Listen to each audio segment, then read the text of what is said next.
बिस्मिल्लाहिर्रहमानिर्रहीम। शुरू अल्लाह के पाक नाम से जो नहायत मेहरबान और रहम करने वाला है। मेरे रब की, मेरी परवरदिगार की दी गई नेमतों का, रहमतों का, बरकतों का जितना शुक्र अदा करे कम है। अल्लाह ताला हमें तौफीक अता फरमाए कि जितना हो सके हम नेकियां कर सकें, नेक काम कर सकें और दूसरों के काम आ सकें। ये दिल से दुआ निकलती है। और ये मुझे अक्सर लोग कहते हैं कि आप प्रोग्राम में ये प्रोग्राम के आगाज़ में अमूमन ये होता है कि हम जब कोई मजहबी प्रोग्राम कर रहे होते हैं या रमज़ान की मैं जब ट्रांसमिशंस करती हूँ तो ज़्यादातर इस तरह के ओपनिंग से हम प्रोग्राम का आगाज़ करते हैं। तो मैंने ये कहा कि भाई ज़रूरी नहीं है कि सिर्फ आप रमज़ान के महीने में या ख़ास प्रोग्रामिंग के अंदर प्रोग्राम का आगाज़ इस तरह से करें। आपको तो दुआ जो है, दिन का आगाज़ दुआ से करना चाहिए और अल्लाह ताला को याद करते हुए, ताकि आपके हर काम में बरकत आ सके। सो भाई हम अपनी वीकेंड एट होम की प्रोग्रामिंग में कोशिश ये होती है कि हर प्रोग्राम का आगाज़ इस दुआ के साथ करें कि अल्लाह ताला हमें तौफीक अता फरमाए कि हम ज़्यादा से ज़्यादा नेक काम कर सकें और दूसरों की मदद कर सकें। ख़वातीन हज़रत, बहैसियत मुसलमान हम खुशकिस्मत, अल्लाह ताला का करोड़ बार शुक्र कि छोटी ईद की हम बात करें, एक तोहफ़े के तौर पे अल्लाह ताला की तरफ से हमें अता की जाती है। फिर बड़ी ईद आने वाली है इंशाअल्लाह ताला, और छोटी ईद तो मीठी ईद होती है, लेकिन बड़ी ईद होती है भाई कुर्बानी।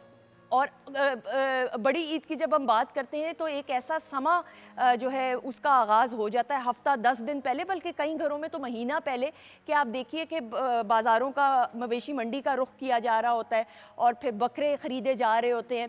बच्चों की बड़ी एक्साइटमेंट होती है। मुझे अपने बचपन में भी याद है, हमें इजाज़त नहीं होती थी जाने की, लेकिन ये ज़रूर होता था कि जब बकरे आते थे घर के अंदर, हम तो अपने गाँव में हमेशा हमने की है कुर्बानी, तो सारे मिल के, तो वो ये होता था कि लाइन में आ रहे होते थे जानवर कुर्बानी के, तो वो एक्साइटमेंट होती थी। फिर एक ओनरशिप आपकी होती है, एक प्यार के साथ आप जो है उस एसोसिएशन आपकी डेवलप होती है उस कुर्बानी के जानवर के साथ।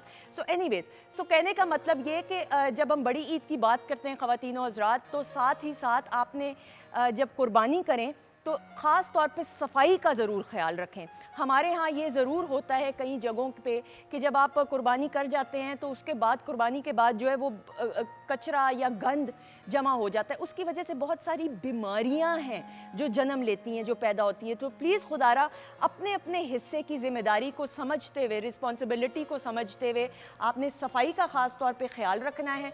और अपने जितने बहन भाई जो आस पास हैं, जो ईद की खुशियों को कम वसाइल की वजह से नहीं मना सकते, उनका ख़ास ख्याल ज़रूर रखना है। और वीकेंड एट होम में हमारी यही कोशिश होती है, छोटे छोटे पैगामात कि मैं अपनी ज़िंदगी में भी और आप लोगों के लिए भी मिल बैठ के ज़िंदगी को बेहतर बनाने की कोशिश हम करते रहते हैं। अच्छा जी, शेफ़ अनम भी हमारे साथ मौजूद है, उनको वेलकम करेंगे। और किचन का सेगमेंट है, तो भाई क्या हाल है? अस्सलाम वालेकुम। बिल्कुल ठीक, आप कैसी हैं? बिल्कुल ठीक, दुआएं। अनम, क्या होने वाला है भाई? आज हम बना रहे हैं नूडल कबाब बनाएंगे, साथ में मैंने कहा कि आज कीमा बिरयानी बना लेते हैं, और साथ में हम बनाएंगे मैंगो मार्गरीटा। अच्छा, बिल्कुल ठीक है, एक्सेलेंट।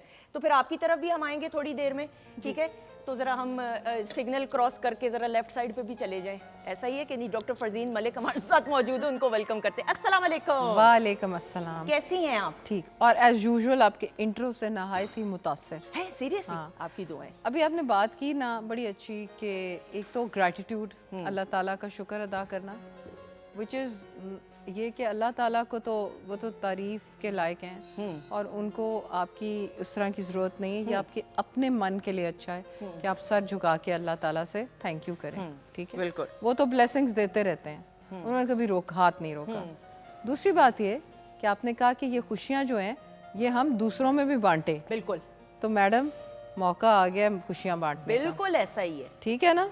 और यही मौका हमने यूज़ करना, और यही लाइन आज हमने ईद के लिए इस्तेमाल करनी है कि ये मौका ऐसा है कि अब आप उन लोगों की मदद करेंगे, उन लोगों, कहते हैं ना कि कुछ हैप्पीनेस आपके स्टमक से भी आते हैं। हाँ। किसी का दिल जीतना हो तो उनका, कहते हैं, उनको अच्छा खाना खिलाएं। बिल्कुल। तो ये वो मौका आ गया है कि आप इसको पहले तो 3 दिन करेंगे, जो कि आप गोश्त बांटेंगे लोगों के अंदर, और हम आज ये वादा करेंगे कि हम अपने डीप फ्रीजर्स को नहीं भरेंगे। इस दफ़ा हमारा जो काम है, हमारा काम ये है कि हमने लोगों में सारा बांटना। बिल्कुल ऐसा ही। All those people who need it. लोगों का ये मतलब नहीं कि 50 लोगों की दावत कर दी जाए और सारा मुर्गा और मुर्गा क्या बकरा उनको खिला दिया जाए। द थिंग इज कि आपने सब लोगों में बांटना है जो नहीं इसको अफोर्ड कर सकते या रोज नहीं खाते। बिल्कुल। और यही प्यारा सा फर्वर, यही प्यारी सी ट्रेडिशन ये हम आगे भी जारी रखेंगे। बिल्कुल। बेशक हफ्ते में एक दिन हो, बेशक महीने में एक दिन हो या 2 दिन हो, उसको हमने करना। बिल्कुल, और सफाई का खास ख्याल रखना है।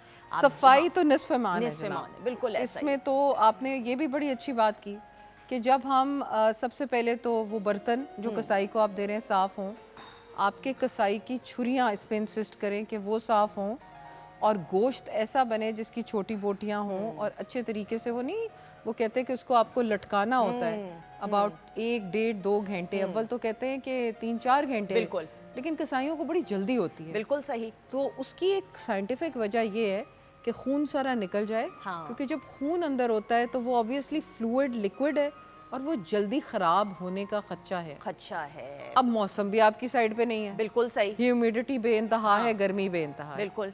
और गोश्त को उसी टाइम पे डिस्ट्रीब्यूट कर देना वुड बी एसेंट थिंग। उसके बाद ये है कि जो ये ओजरी वगैरह कई लोग इस्तेमाल करते हैं, तो उसको प्लीज़ ध्यान से सब इस्तेमाल लोग करते हैं कीजिए। डॉक्टर साहब। पाए हो गए, ओजड़ी हो गई, कलेजी हो गई। अच्छा, अब बात ये है ना कि बड़ी ईद है तो जाहिर बात है गोश्त तो सारे खाएंगे। हम बात करें बाकी भी बहन भाइयों को खिलाने की जिनके पास कम वसाइल हों, लेकिन ओवर ईटिंग हम कर जाते हैं, ओवरडू कर जाते हैं। तो ये जो गोश्त है इसको ओवरडू कर लेंगे तो साइड इफेक्ट्स क्या क्या कुछ होंगे? आई थिंक कि मैंने 3 डायग्नोसिस किए हैं ईद के ऊपर ना, ईद कुर्बान के ऊपर। पहला ये अमाउंट जितना हम खाते हैं, ठीक है। तादाद गोश्त की जितना हम खाते हैं, ठीक है। खाना हमने सब कुछ है। एज अ डाइटिशियन मैं आज आपको ना तो पाए खाने से रोकूंगी, ना ब्रेन मसाला, ना गुर्दे कपूरे, ना कलेजी, ना कुछ ओहो और, हो। सब कुछ खाया जाएगा। लेकिन 3 चीज़ें जहन में रखी जाएंगी। एक तो अमाउंट ऑफ फूड कि आपने कितना खाना खाना है। दूसरी चीज़ ये कि आपने उसको पकाना कैसे है। ठीक है। क्या आप बारबेक्यू कर रहे हैं या उसके अंदर आप लबादब तेल डाल के निहारियाँ बनाई जा रहे हैं, ठीक है। ठीक है। और तीसरी चीज़ ये है कि हम उसको बैलेंस नहीं करते पानी और वेजिटेबल्स के साथ, ओके। ठीक है। अच्छा, अब फल आए हुए हैं, तरबूज वगैरह, बहुत सारे जामन है, फिर वो क्या चेरीज हैं, इतने प्यारे प्यारे फल आए हुए हैं। इस दफ़ा आपने जो दिल चाहता है खाएं, लेकिन आपने अपनी टेबल की जीनत फलों को भी बनाना है। Okay, good. मज़े मज़े के फल काट के रखें। आम ऐसे ही ना रख दें कि कोई काटेगा, आम को काट के रखें, ठीक है। इसके अलावा सैलड्स आपने बनाने हैं, ठीक है। और आम सा सैलड बनाना है। वो कोई नाइस रेसिपी, कोई इस तरह की वो वाली नाइस एंड वो फ्लिंगी टाइप रेसिपी बहुत नहीं है, महंगी वाली जरूरत हाँ। नहीं, हम बहुत लेविश के चक्कर में हम सैलेड सिर्फ के उसमें नाम आइसबर्ग डालेंगे, ठीक है। टमाटर, प्याज, शिमला मिर्च, ठीक है। और उसमें थोड़ा सा सिरका डालेंगे। आइसबर्ग को उर्दू में सलाद के पत्ते कहेंगे? हाँ, ठीक है। और वो जो अकड़े हुए होते अकड़े हैं, हुए होते हैं, बिल्कुल ठीक है। और साथ में हम हनी थोड़ा सा डालेंगे और ऑलिव ऑयल, ये डाल के हम एक बड़ा प्याला बना लेंगे सलाद का। ठीक है। अब हम अपने बच्चों को तो ये बात कह सकते हैं कि क्या करना है। नाश्ता हमारे हाथ में है, नाश्ता आप बजाय के, गर्मी बड़ी है ना, बजाय के सवैयाँ वगैरह लें, नाश्ता आप लाइट लें। हाँ, अब जब बकरा ज़िबा हो गया तो आपके घर में कलेजी भी पकेगी, सारी चीज़ें पकेंगी। ऐसा ही है। तो आप जब टेबल पे वो कलेजी, निहारी, पुलाव रखेंगे, साथ में आपका वो फल होगा, वेजिटेबल्स होंगी, और साथ में लस्सी का एक बहुत बड़ा जग होएगा, बड़े मज़े का, बड़े मज़े की लस्सी बनेगी, ठीक है। वो आपने रखनी है। तो आप उन सब को अपनी प्लेट में डाल के उसको रंग बिरंगा कर लेंगे। ठीक है। कलरफुल प्लेट खानी हमने। ओके। उसमें हमारा सैलेड भी आ जाएगा, वाइट रंग का दही भी आएगा, मज़े मज़े के फ्रूट्स भी आ Small जाएंगे, portions of everything, हाँ ठीक बिल्कुल। है।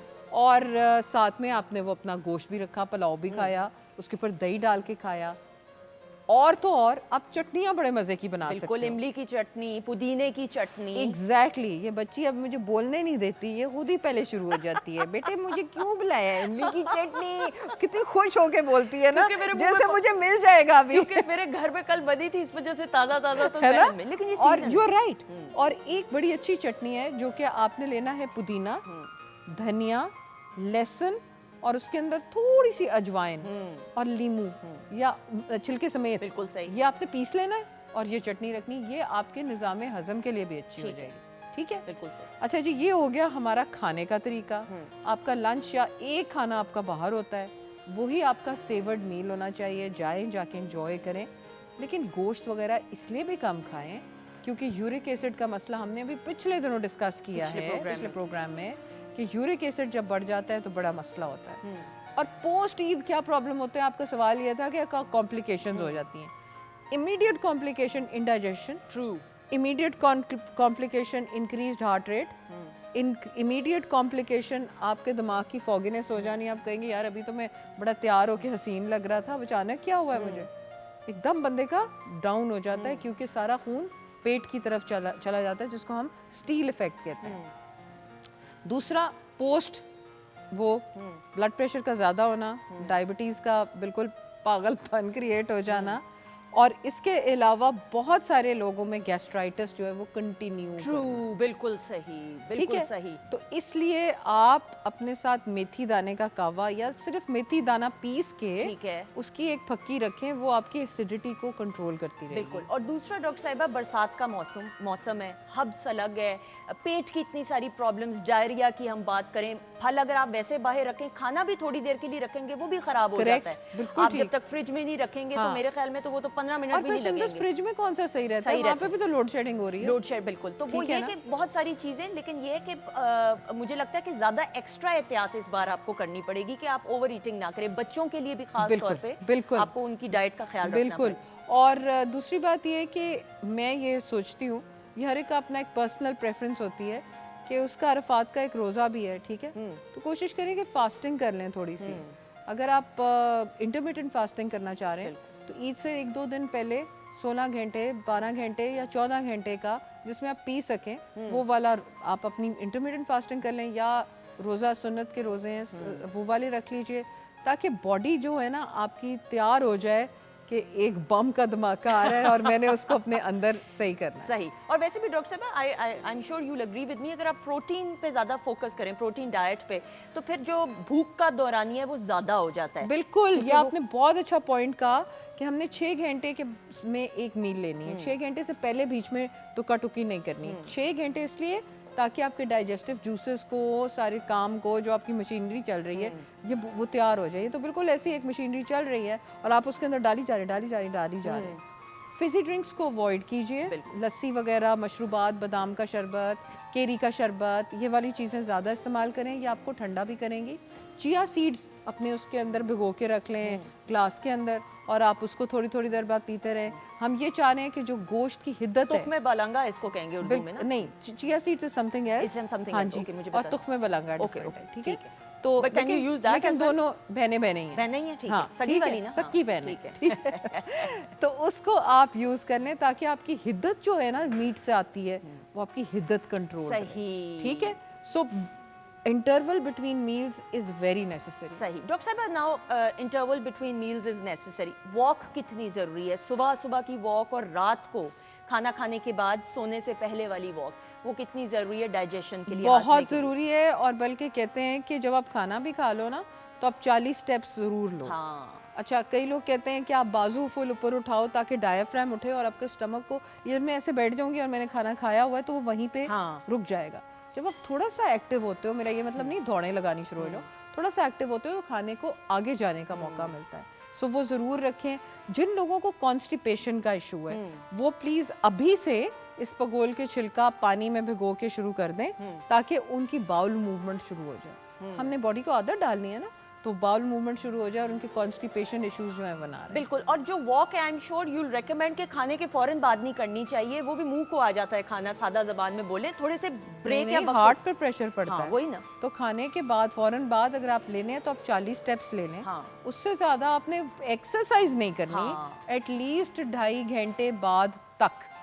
और सुबह की वॉक से तो अच्छी कोई चीज ही नहीं। बिल्कुल ऐसा, क्योंकि सुबह का टाइम मेटाबॉलिज्म जो होता है, आपकी मशीन बेस्ट चल रही होती है, समझे फुल पेट्रोल उसके अंदर डला हुआ है, बिल्कुल और आपने उस पे अपनी कंजप्शन लेनी है। बिल्कुल सही, एक्सेलेंट जी। सो ये छोटी छोटी टिप्स हैं जो डॉक्टर फरजीन मलिक ने दी, जिनके बड़े बड़े इम्पैक्ट, पॉजिटिव इम्पैक्ट आपकी हेल्थ पे होंगे। Thank you so much doctor साहिबा। इन एडवांस आपको बड़ी ईद मुबारक भाई। ईद के बाद अब मुलाकात इंशाल्लाह आपको भी, तमाम नाजरीन को भी, हमारे यहाँ सारी टीम को भी बहुत बहुत ही थैंक यू सो मच। और इसी खुशी में हम आपको जो है जल्दी से हम बुलाएंगे जी, खास तौर पे एबटाबाद से तशरीफ लाई हैं अफशां ज़ैबी साहिबा को बुलाएंगे और उनकी आवाज़ में खूबसूरत सा गाना सुनेंगे। आ जाइएगा बहुत सारी क्लैप में।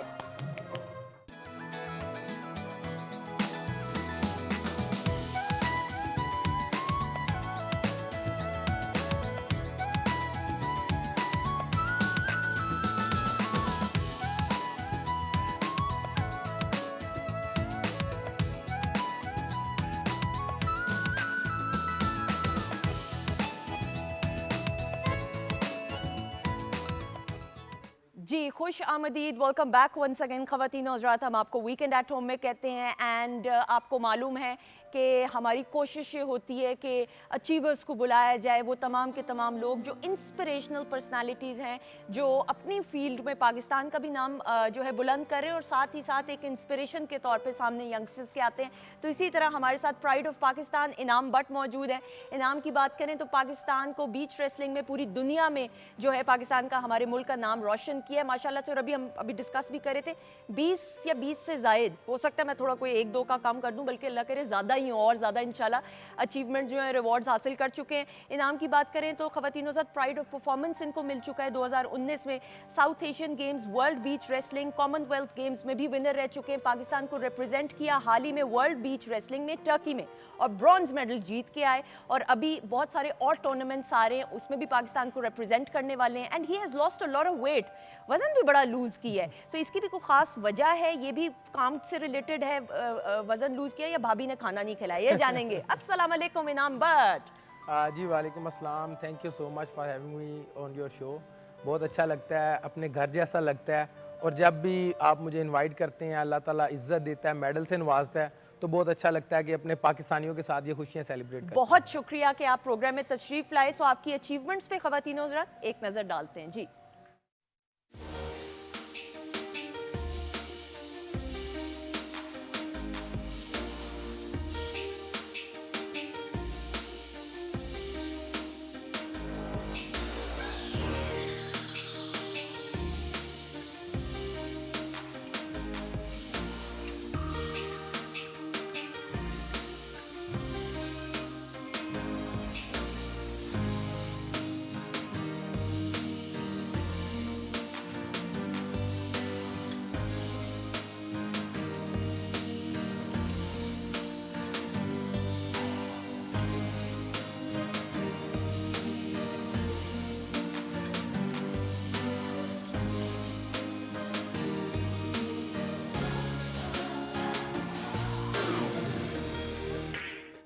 जी ख़वातीन हज़रात, ये जो झंडा है ना पाकिस्तान का, ये जब लहराता है ना बाहर पाकिस्तान से किसी भी मुल्क के में, तो एक अजीब जोश, एक अजीब जज्बा आप में जो है और एक अजीब सी कैफियत तारी हो जाती है कि फिर वो जुनून की हद तक जाता है वो जज्बा। और आप सोचें कि किस तरीके से जो है जब आप पाकिस्तान से बाहर जाते हैं तो आप पाकिस्तान के नुमाइंदे होते हैं, एम्बेसडर होते हैं। सो इनाम बट हमारी प्राइड है माशाल्लाह। अच्छा जी, साथ ही साथ हमारी एक और बहुत मोअज़्ज़ज़ मेहमान, ब्रेक पे जाने से पहले इनकी आवाज़ में खूबसूरत सा सराइकी सॉन्ग सुना। हरीपुर से खास तौर पर तशरीफ़ लेके आई हैं अफशां ज़ेबी। अस्सलाम वालेकुम। वालेकुम अस्सलाम। कैसी हैं आप? अल्हम्दुलिल्लाह, आप कैसी हैं? बिल्कुल ठीक, दुआएं। सफ़र कैसा रहा हरीपुर से? बहुत यहाँ तक? अच्छा कितने रहा। घंटे का सफ़र होता है? कोई 5-6 घंटे लग ही जाते हैं। बीच में रुकी? नहीं, इतना नहीं। मोटरवे आया रास्ते में? मोटरवे हाँ, सारा मोटरवे। मौसम कैसा था ये बताएं? मौसम अच्छा है, आज दूसरा दिन है, मौसम अच्छा हुआ है। अल्हम्दुलिल्लाह। अच्छा मुझे ये बताएं अफशां कि माशाल्लाह कितनी लैंग्वेजेस में, सराइकी, उर्दू, पंजाबी, कितनी ज़बानों में आप गा लेती हैं गाने? पश्तो में भी मैंने सॉन्ग्स किए हैं और फ़ारसी में भी 2 एल्बम किए हैं। अरे हाँ जी, एक्सेलेंट। सो बेसिकली पाकिस्तान की जो हर ज़बान है वो इतनी खूबसूरत है, आप पाकिस्तान के किसी खित्ते में भी चले जाएं नाम, सो हर ज़बान की एक अपनी मिठास है। सो आप उसकी नुमाइंदगी करिए, वेल डन। अच्छा जी, इनाम पाकिस्तान को रिप्रेजेंट करना, अब ये जो टर्की से आप आए और ब्रॉन्ज मेडल हासिल किया, थोड़ा सा इस टूर्नामेंट के बारे में बताइएगा कि आपके सामने कौन था कंपेटिटिव? जी बिल्कुल, अल्लाह ताला ने बड़ी इज़्ज़त दी अल्हम्दुलिल्लाह। ये वर्ल्ड बीच का इवेंट था और पूरी दुनिया के जो टॉप एथलीट हैं वो इस इवेंट के लिए क्वालिफाई करते हैं। और अल्हम्दुलिल्लाह यहाँ पर मेरे 5 मुकाबले हुए और मैंने यके बाद दीगरे तमाम खिलाड़ियों को हराया। मैंने टर्की के खिलाड़ी को हराया, मैंने यूएसए के खिलाड़ी को हराया, रशियन खिलाड़ी को हराया। और जो मेरा मेन जो फाइट थी, वो जो ब्रॉन्ज मेडल का मैच था, जो मेडल मैच था, वो टर्की के खिलाड़ी के साथ था। और बहुत ही अच्छा मेरा वो इवेंट हुआ और अल्लाह ताला ने बड़ा ख़ास करम किया कि मैंने टर्की में टर्की के खिलाड़ी को हराया और पाकिस्तान का परचम बुलंद किया। और बहुत ज़्यादा अच्छा लगता है जब आपके मुल्क का परचम बुलंद होता है और पूरी वहाँ की आवाम और जितने मुल्कों से लोग आए होते हैं वो आपको अप्रिशिएट करते हैं, आपके झंडे के एजाज़ में, आपके तराने के एजाज़ में खड़े हो जाते हैं। तो मैं समझता हूँ ये एक बड़ा सॉफ्ट इमेज जाता है, पूरी दुनिया में पता चलता है कि पाकिस्तान में भी टैलेंट है और पाकिस्तान भी इस तरह से आकर अपना झंडा लहराते हैं। बिल्कुल, सेमीफाइनल तक आपने जो है क्वालिफाई किया, तो ये बड़ी अचीवमेंट है। The journey must have been tough, ये जो जर्नी रही होगी सेमीफाइनल तक भी, और वो भी मेरे ख्याल में कोई, मैं तो सादा ज़बान में जी, एक आधा पॉइंट से ही रह गए आप, वरना तो कोई वो नहीं था। जी बिल्कुल, मैंने 4 फाइटें जो है वो लगातार मैंने विन की हैं। ठीक है। और तमाम जो वर्ल्ड रिकॉर्ड होल्डर हैं, वर्ल्ड चैंपियन हैं, उनके साथ खेला मैंने वहां पर, और ये जो फाइट है ये एक ही दिन में होती हैं। ठीक है। तो अल्हम्दुलिल्लाह तमाम फाइटों को एक मैंने ही दिन विन में किया। इनाम?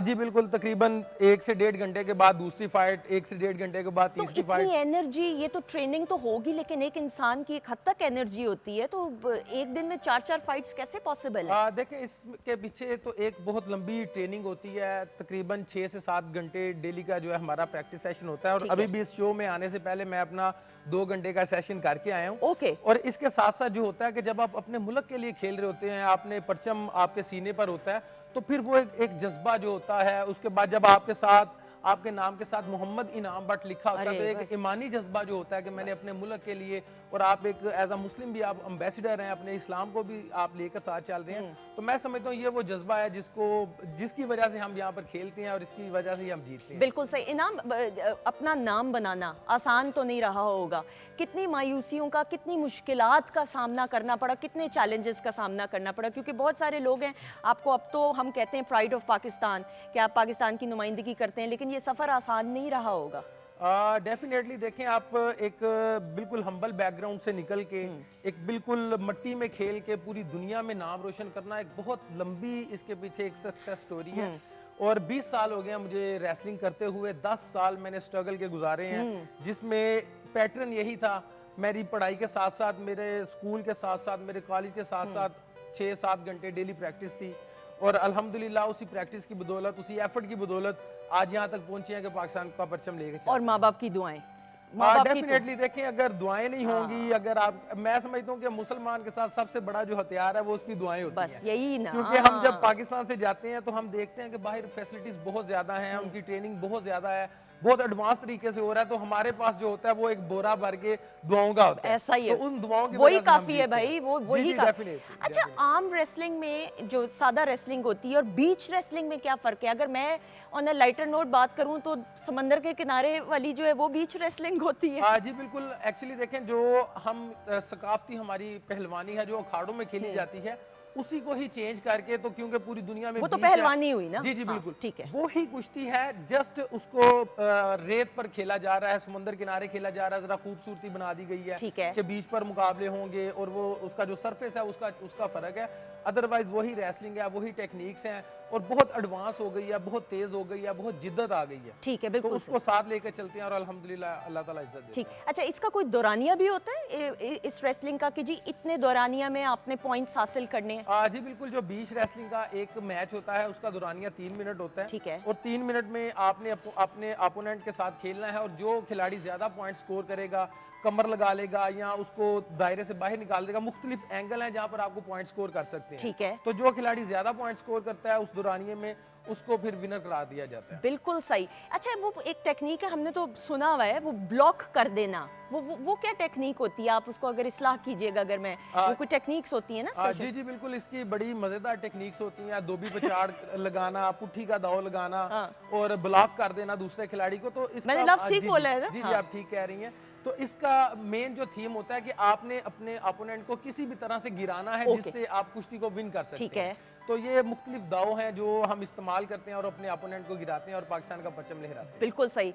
अफशा, आपने रेसलिंग देखी तो होगी, इनाम को जी, देखा हुआ भी होगा। जी, आपकी भी बिल्कुल। अगर हम बात करें तो हरिपुर से आप आई, माशाल्लाह सिंगिंग का जो एक सफ़र है वो माशाल्लाह जारी और सारी है। कैसा लगता है?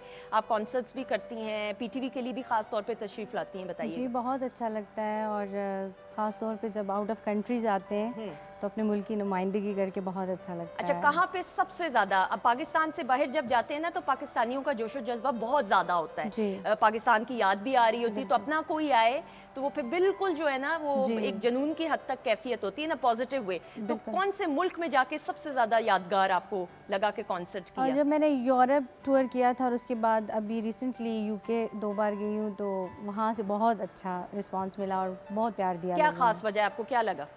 ने। बस वहाँ पर हमारी पाकिस्तान कम्युनिटी बहुत ज़्यादा तादाद में है, स्पेशली यूके में, तो वो जब आर्टिस्ट अपने पाकिस्तान से कोई भी जाता है तो उन लोगों को बहुत ख्वाहिश होती है और वो बहुत ज़्यादा प्रोटोकॉल देते हैं और बहुत प्यार करते हैं अपने आर्टिस्ट लोगों से। बिल्कुल सही। अच्छा, यूजुअली बड़े शहरों में वसाइल भी ज़्यादा होते हैं, रिसोर्सेज भी ज़्यादा होते हैं, एक्सेस सुनने में आया आसान होता है।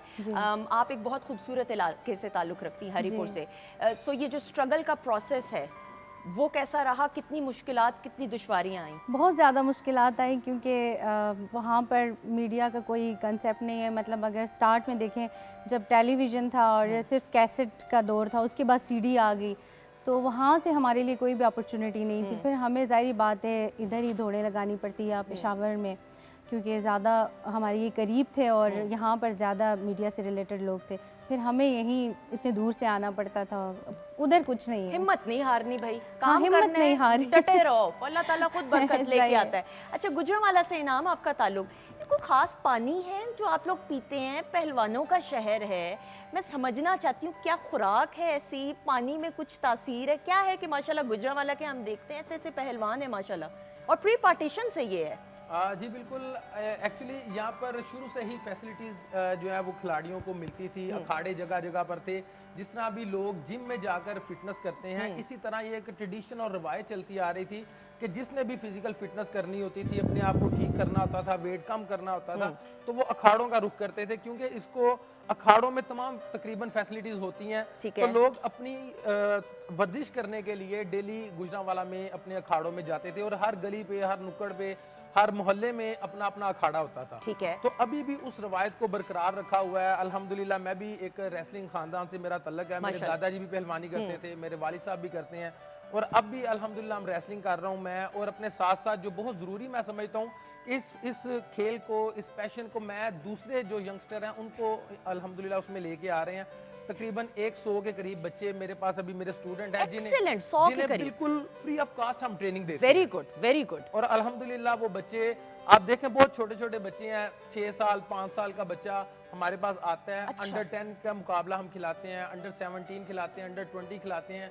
फिर नेशनल लेवल पे और फिर इंटरनेशनल लेवल पे उनको बच्चों को मौके मिलते हैं जो अभी मेरे साथ जाते हैं और मेरे साथ जाके मेडल विन करते हैं। Very good. और एक जो बहुत ज़रूरी चीज़ है कि मैं, अब हमारी कोशिश ये है कि मैंने भी अल्हम्दुलिल्लाह MBA किया है, MSc स्पोर्ट्स साइंसेज में की हुई है।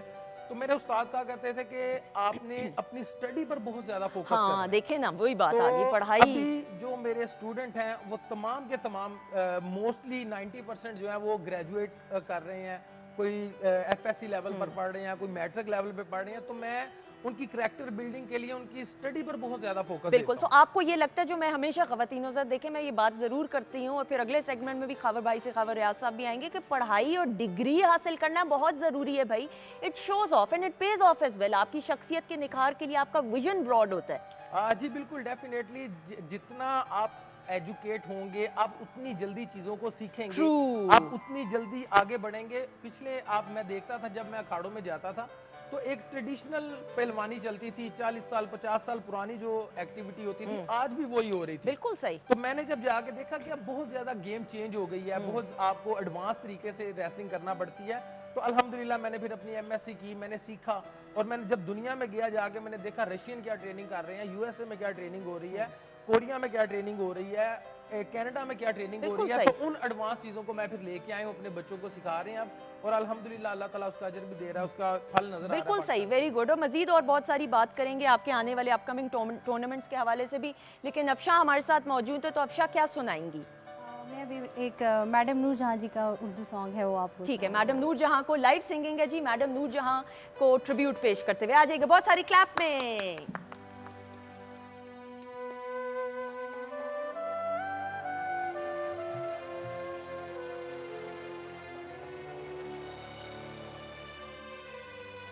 जो न मिल सके वही बेवफा, ये बड़ी अजीब सी बात है।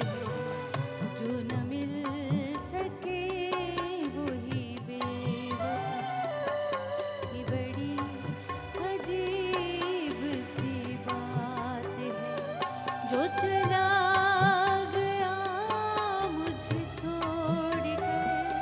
वही आज तक मेरे साथ है। जो न मिल सके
चला गया मुझे छोड़कर, वही आज तक मेरे साथ है, जो न मिल सके वही बेवफा।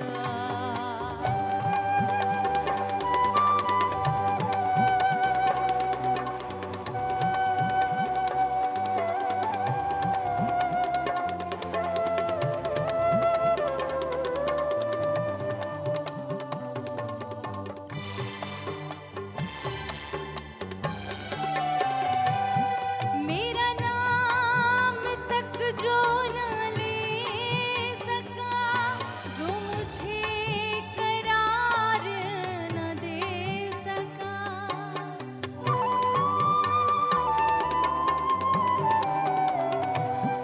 मेरा नाम तक जो न ले सका, जो मुझे करार न दे सका, जिसे इख्तियार तो थाम गए, मुझे अपना प्यार न दे सका, वही शख्स मेरी तलाश है, वही शख्स मेरी हयात है, जो चला गया मुझे छोड़कर, वही आज तक मेरे साथ है, जो न मिल सके वही बेवफा।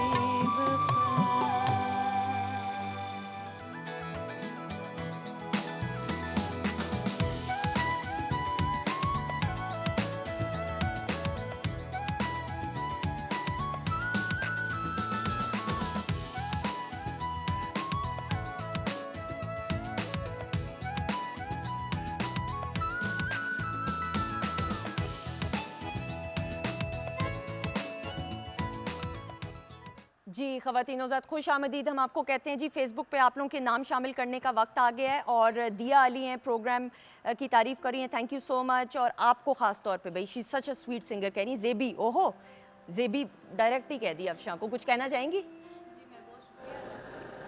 और ये ज़ेबी जो है मेरा घर का नेम है, मुझे घर वाले सारे ज़ेबी बस कहते हैं। ठीक है, बिल्कुल सही। अच्छा जी, अनाया खान है, सलाम है नाम को, शोएब हैं जी, बलोच हैं, अब्दुल वहाब हैं, मेरी खान हैं, और आफ्ताब लाशारी हैं, प्रोग्राम को पसंद कर रहे हैं। और अब ड्रिंक्स भी आपको सर्व की, शेफ अनम ने कैसी लगी बताइएगा नाम? मुझे तो बहुत अच्छी लगी हैं, और आपको पता है रेसलर ने ज़्यादा पीनी होती है, मैं एक जग लेके जाऊंगा इनसे। बस जग ही, मैंने कहा मटका नहीं लेके जाना। आप बताएं कैसी लगी? बहुत अच्छी डिफरेंट टेस्ट है। वेरी गुड अनम, आप पास होगी। मुझे रेसिपी बताइएगा, फिर मैं जरा कुछ सवाल जी के नाम से ज़रूर, करने जी हैं। ज़रूर। ड्रिंक की बताइएगा। जी recipe। सिंपल, आज हमने मैंगो मार्गरीटा बनाया है, तो उसके लिए मैंने मैंगोज लिए तकरीबन 1 kg के करीब। 1 कप जो है इसमें मैंने मिंट ऐड किया है, 2 से 3 टेबलस्पून लेमन जूस जाएगा इसमें अंदर, ब्लैक सॉल्ट जाएगा। अच्छा, शुगर जो है वो आपकी अपनी पर्सनल चॉइस है, अगर आप डालना चाहें तो डाल लें, अदरवाइज़ आप स्किप कर सकते हैं। पानी डाल के उसकी अच्छी तरह से ब्लेंड कर लेना है। ब्लेंड करने के बाद जो है कोई भी वाइट सोडा आप उसके अंदर ऐड करें और उसको सर्व करें। एक्सीलेंट, ठीक है जी। और बाकी रेसिपीज में फिर उधर जी। आके आपसे जो है शेयर करेंगे, और फिर बाकी गेस्ट को भी Done। हम सर्व करेंगे। अच्छा इनाम, मैं ये ज़रूर जानना चाहूँगी कि पहलवानी की जब हम बात करते हैं या रेसलिंग की सादा ज़बान में बात करें, तो हर ख़ानदान के अपने कोई ख़ानदानी दाव होते हैं। तो आपकी भी फैमिली की हम बात करें, आपके बड़े बुजुर्ग भी इसी फील्ड से ताल्लुक़ रखते हैं, तो ये ख़ानदानी दाव क्या होते हैं और आपकी फैमिली के क्या रहे हैं?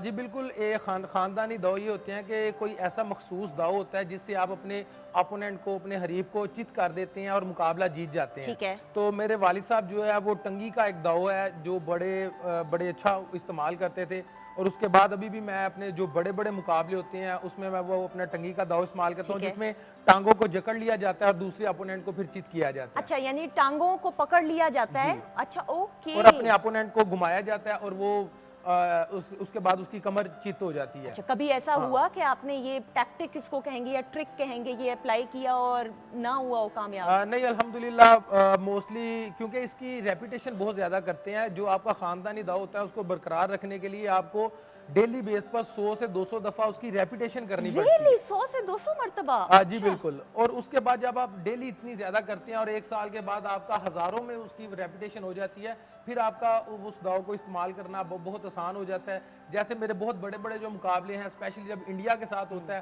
तो मैं कला जंग का दाव इस्तेमाल करता हूँ, धोबी पछाड़ का दाव इस्तेमाल करता हूँ। वो क्या होता है भाई? तो उसमें ये होता है कि आप एक बाजू ग्रिप करते हैं और एक टांग करते हैं और उसको उठा के फिर आप नीचे फेंकते हैं, तो आप कमर लगा देते हैं, तो आप कुश्ती विन करते हैं। इनाम कभी ऐसा हुआ हम जिंदगी में कोई किसी से लड़ाई या बहस हुई हो तो फिर एक आधा लगा दिया उनका? नहीं, कभी इस तरह जरूरत नहीं पड़ी।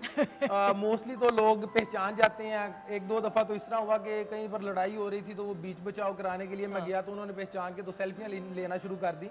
तो अब अल्हम्दुलिल्लाह ये होता है कि काम जो है ना वो तस्वीरें खिंचा के चल जाता है। अच्छा, हमने सुना हुआ भी, आप बेहतर तरीके से बता सकते हैं, हमने गामा पहलवान का सुना है कि वो एक दफ़ा उनकी किसी दुकानदार से मेरे ख्याल में लड़ाई हो गई थी, लेकिन उन्होंने बर्दाश्त और सब्र का मुजाहरा करते हुए आगे से अटैक नहीं किया।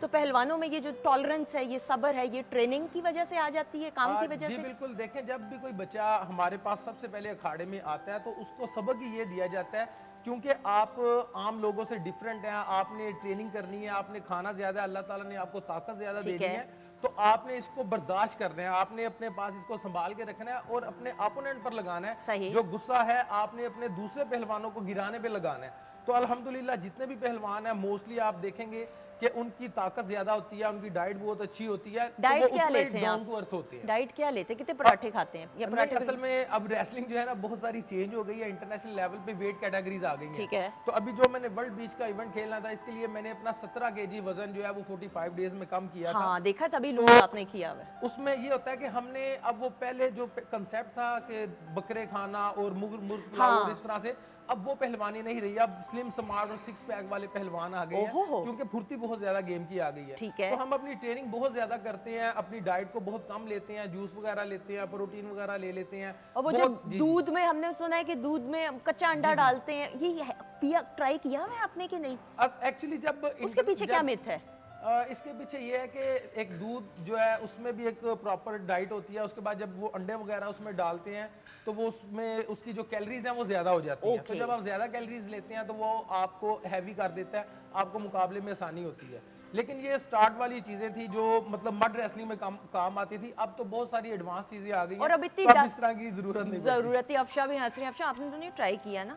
आपको जरूरत नहीं है। अच्छा अफशा, मुझे बताइएगा, अब माशाल्लाह अपने एरिया को आप रिप्रेजेंट करी, पाकिस्तान तो कर रही हैं, लेकिन जी, अल्हम्दुलिल्लाह। हरीपुर को रिप्रेजेंट करते हुए कैसा लगता है? माशाल्लाह फैमिली का क्या फीडबैक आता है? बहुत अच्छा लगता है। और मेरे जो फैमिली मेम्बर है, स्पेशली अम्मी अबू, उन्होंने शुरू से ही मेरा साथ दिया है इस चीज़ में।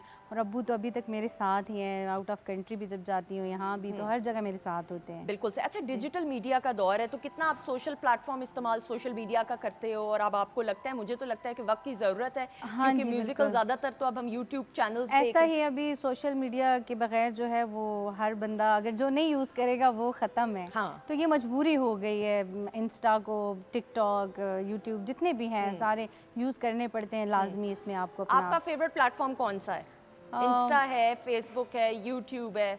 टिकटॉक ज़्यादा ठीक है। लोग वहाँ पर आए हुए हैं। हर बंदा, बच्चे भी बड़े भी, सब लेकिन मुझे use लगता है ज्यादातर सिंगर्स यूट्यूब जी बिल्कुल यूट्यूब चैनल पे। बनाते हैं। लेकिन अभी स्टार्ट में जो भी सॉन्ग पहले तो यूट्यूब पे आता था ना, अब भी यूट्यूब से पहले टिकटॉक पे अपलोड किया जाता है। जब टिकटॉक से वायरल होता है फिर यूट्यूब पे आता है। बिल्कुल सही, बिल्कुल सही। अच्छा इनाम, इतना ट्रैवल माशाल्लाह किया, इंटरेस्टिंग वाकयात भाई कोई ऐसा हुआ हो? कितने सारे वाकयात ऐसे हुए होंगे?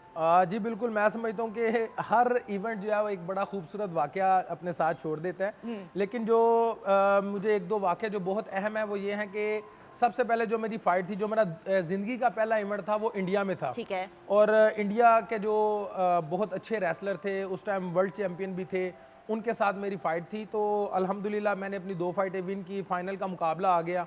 और इंडियन सरजमीन पर 2010 में कॉमनवेल्थ गेम्स हो रही थी, तो उनकी तरफ से एक बयान आया कि जी आज हम पाकिस्तान को हराएंगे और पाकिस्तान की छाती पे बैठेंगे और बहुत जश्न मनाया ठीक जाएगा। है। तो मुझसे पूछा गया, मैंने कहा जी अल्लाह ताला भी हैं हमारे साथ और इंशाल्लाह ट्रेनिंग भी की हुई है, ये वक्त बताएगा कि कौन किसकी छाती पे बैठता है। और उसके बाद कुश्ती हुई, 10 मिनट तक हमारी फाइट चलती रही और एट दी लास्ट मोमेंट मैंने उसको गिराया और अल्लाह अकबर के जब मैंने नारे बुलंद किए इंडियन सरजमीन पर, तो पूरा स्टेडियम भरा हुआ था और सिर्फ मेरे अल्लाह अकबर की आवाज़ आ रही थी। और फिर जो एक ऐसा मोमेंट जो मेरी ज़िंदगी का बेस्ट मोमेंट मैं उसको कह सकता हूँ कि पाकिस्तानी परचम बुलंद हो रहा था और उनकी आर्मी के लोग वो परचम जो है वो बुलंद कर रहे थे। तो इंडियन आर्मी के लोग पाकिस्तानी परचम बुलंद कर रहे हैं, इंडियन ऑडियंस खड़ी हुई है परचम के एजाज़ में, 72 मुल्कों के लोग खड़े हुए हैं तो मैं समझता हूँ ये ऐसा मोमेंट है जिसे हम सारी जिंदगी नहीं भुला और सकते। ये आपका फर्स्ट टूर्नामेंट था जी, और बिल्कुल। फर्स्ट ही टूर्नामेंट में आपने माशाल्लाह जी जो है अल्हम्दुलिल्लाह मेरा फर्स्ट टूर्नामेंट था और अल्हम्दुलिल्लाह उसके बाद से अब तक बेशुमार मैंने वर्ल्ड चैंपियनशिप्स विन की हैं, Excellent. कॉमनवेल्थ लेवल पे विन किया है। तो अल्लाह ताला ऐसे मोमेंट मुझे हर इवेंट पे दिखाते हैं। बिल्कुल बिल्कुल। कौन सा मुल्क है जहाँ जाना सबसे आपका फेवरेट मुल्क हो और क्या वजह है?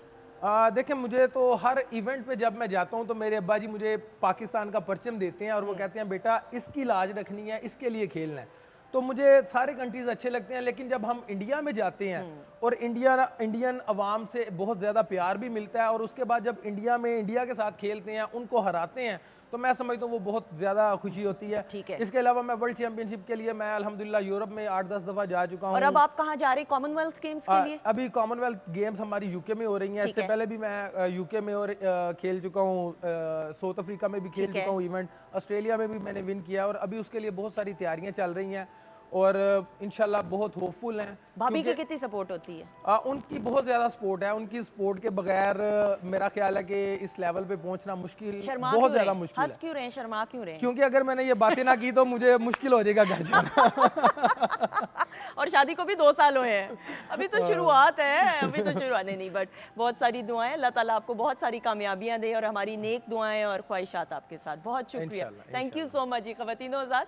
और बातचीत का सिलसिला जारी है और ब्रेक के बाद भाई आपकी मुलाकात होगी fashion Guru the star maker खबर रियाज से, खबर भाई से मुलाकात होगी। साथ ही साथ हमारे मौजूद होंगे जी साथ बलाच मसूद साहब, टॉप मॉडल हैं। लेकिन उससे पहले जी हम अफशा की आवाज़ में खूबसूरत सा गाना सुनेंगे, लाइव सिंगिंग है, बहुत सारी क्लैप में।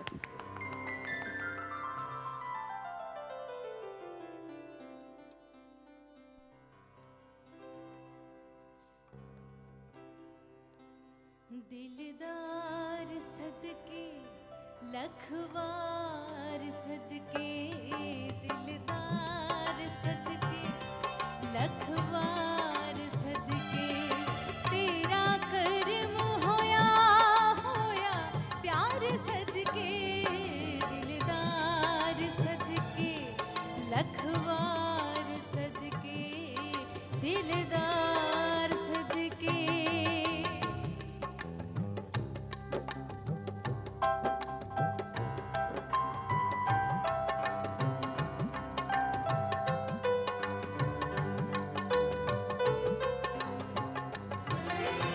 ला ला ला ला ला ला ला ला ला ला ला ला ला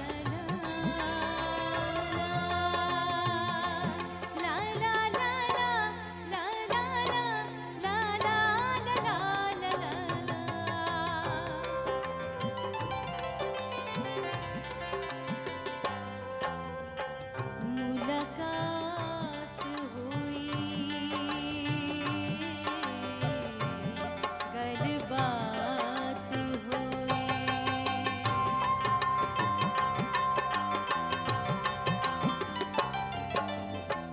दिन तेरा शब रात हुई,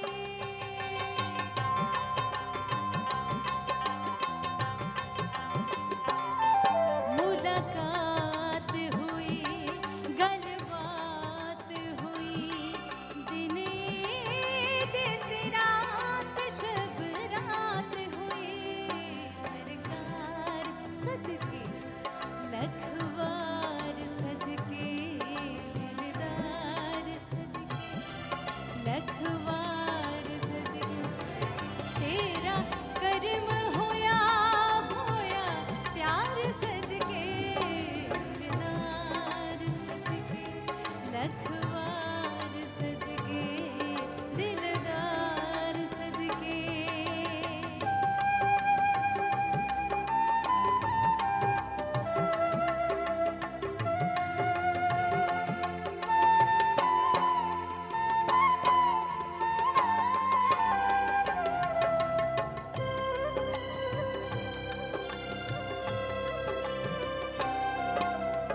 सुल्तान आखां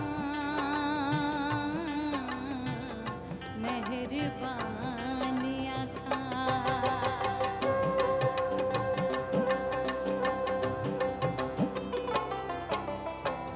जे तू मने ले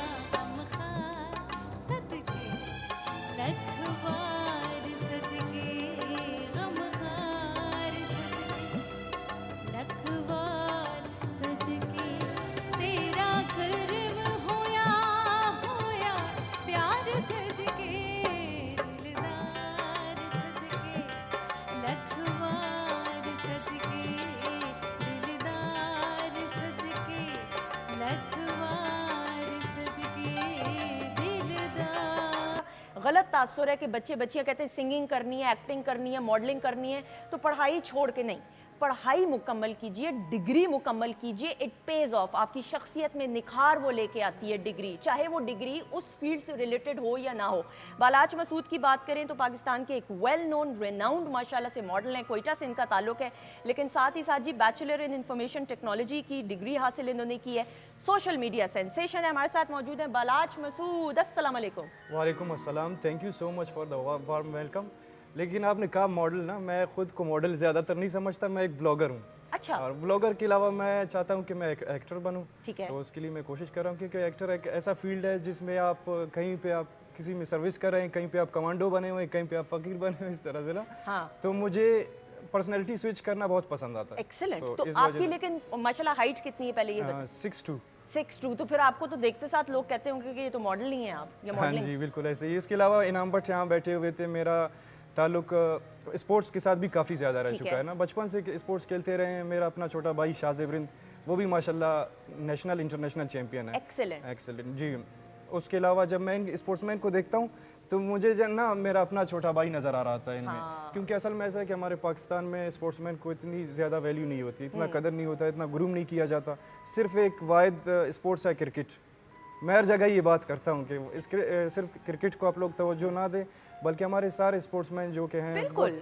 बहुत ही आला परफॉर्मेंस देते हैं और इंटरनेशनल लेवल और पे। बलोचिस्तान में तो बड़े अच्छे अच्छे फुटबॉलर्स हैं। वही कोयटा से भी हम बात करें तो अब खबर आप एग्री करेंगे, इतने इतने बड़े एथलीट्स जो हैं कोयटा से ताल्लुक रखते हैं। लेकिन अब तो इतनी अवेयरनेस आ गई, अब तो हम बच्चियों को देखते हैं, हम अपने वीकेंड एट होम में इतनी बच्चियों को बुलाते हैं जो माशाल्लाह से इंटरनेशनली पाकिस्तान को रिप्रेजेंट करी हैं। तो शुक्र है अल्लाह का। बॉक्सिंग की बात करें, कराटे की बात करें, गोल्फ चैंपियन आई थी जी शहजादी साहिबा, शहजादी गुलफाम साहिबा, right, if I am not wrong, मुझे नाम अगर गलत हो तो इस्लाह कर दीजिएगा। अच्छा जी, खबर जब आपने स्टार्ट किया उस दौर में तो मेरे ख्याल में लिप ब्रश भी पकड़ना बच्चियों को नहीं आता था। क्या पहनना है, क्या नहीं पहनना, क्या सूट करता है, क्या नहीं सूट करता, वो डूज एंड डोंट्स तो पता ही नहीं थे। नहीं, उस ज़माने में मैं बात शुरू करूँ 70s में, ठीक है। तो हमारे लिए तो उस वक्त जो एक्ट्रेसेस होती थी, जो एक्टर होते थे, वो स्टाइल आइकॉन होते थे। तो लड़कियां उनको कॉपी करती थी, उनके स्टाइल को, उनकी चीज़ों को। वो वाकई स्टाइल आइकॉन थी, उनका अपना एक रख रखाव था, मिस्ट्री थी, वो लोगों के सामने नहीं आती थी। बिल्कुल।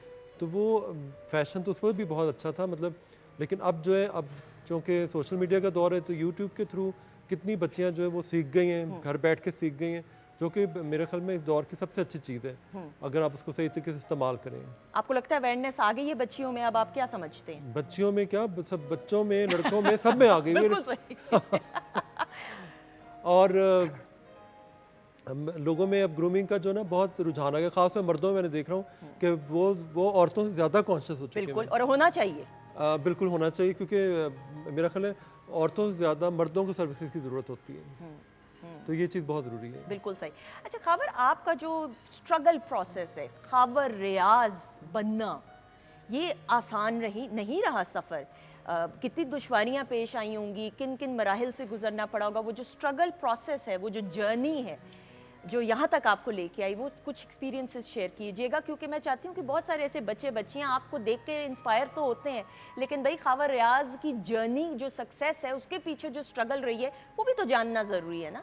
जब आपका शौक़ ही आपका प्रोफेशन बन जाए तो फिर वो स्ट्रगल नहीं होती, वो इन्जॉयमेंट होता है। वाह। और मैंने उन चंद खुश नसीब लोगों में से हूँ, मैं तो अल्लाह का शुक्र अदा करता हूँ कि मैंने कम से कम अपने आप को एक्सप्लोर तो किया ना, कि मैं हूँ कौन, मैंने कहाँ जाना है और क्यों जाना है, और मैं किस चीज़ के लिए बना हूँ। तो मैंने अपना हुलिये पे ध्यान नहीं दिया, मैंने अपने इस चीज़ पे ध्यान नहीं दिया कि मेरे पास गाड़ी है या मेरे पास घर है। मैंने इस चीज़ पे ध्यान दिया, मैं हूँ कौन। जब आप ये कहते हैं ना कि आप अपने मैं कौन हूँ और मेरा काम अच्छा होना चाहिए, तो बाकी चीज़ें खुद पीछे चलती हुई आ जाती हैं। तो वो एज का कोई भी हिस्सा हो सकता है, जब आपको पता चलता है कि आप जो बनाए जा रहे हैं वो नहीं है, आप असल में ये है। एक टाइम था जब डॉक्टर, इंजीनियर और CSP ऑफिसर सब कुछ होते थे। बिल्कुल। अब वो टाइम आया कि आप देख लें कि सोशल मीडिया ने लोगों को इतनी अवेयरनेस दी है कि लोग शोबिस की तरफ आने लग गए हैं, फैशन के स्कूल खुल गए, इंस्टीट्यूट खुल गए, और फिल्म मेकिंग पढ़ाई जा रही है, तो पेरेंट्स के भी दिमाग खुले हैं। तो एक्सपोजर ने लोगों को बहुत ज़्यादा चेंज किया है। तो मेरा जो, जिसको आप स्ट्रगल कह रही हैं, वो असल में यूँ समझें कि मैं एक जर्नी में था और आज तक हूँ। मेरे लिए जो दुनिया एक स्टेज की तरह है, मैं चेंजहॉलिक हूँ। चेंजहॉलिक का मतलब है कि थोड़े अर्से बाद एक चीज़ से बोर हुआ तो यूं करके हटाया तो एक नया स्टेज तैयार हो ओके, गया लेकिन फिर इसका ये और नए लोग आ गए। तो मुस्तकिल मिजाजी है फिर नहीं है आप में, आप ये कहते हैं मैं या मुस्तकिल मिजाज नहीं हो सकता। हाँ, मैं अपने इस मामले में मुस्तकिल मिजाज हूँ, उस पे आज तक अड़ा हूँ कि मुझे हर दफ़ा नए लोगों से मिलना है। मेरे नए लोगों को मिलना ऐसे ही जैसे मैं अपने आप को एक नया इंसान बना रहा हूँ, और वही मेरे लिए एक एजुकेशन, एक्सपोजर है, ऑक्सीजन है। एक्सीलेंट, बिल्कुल सही।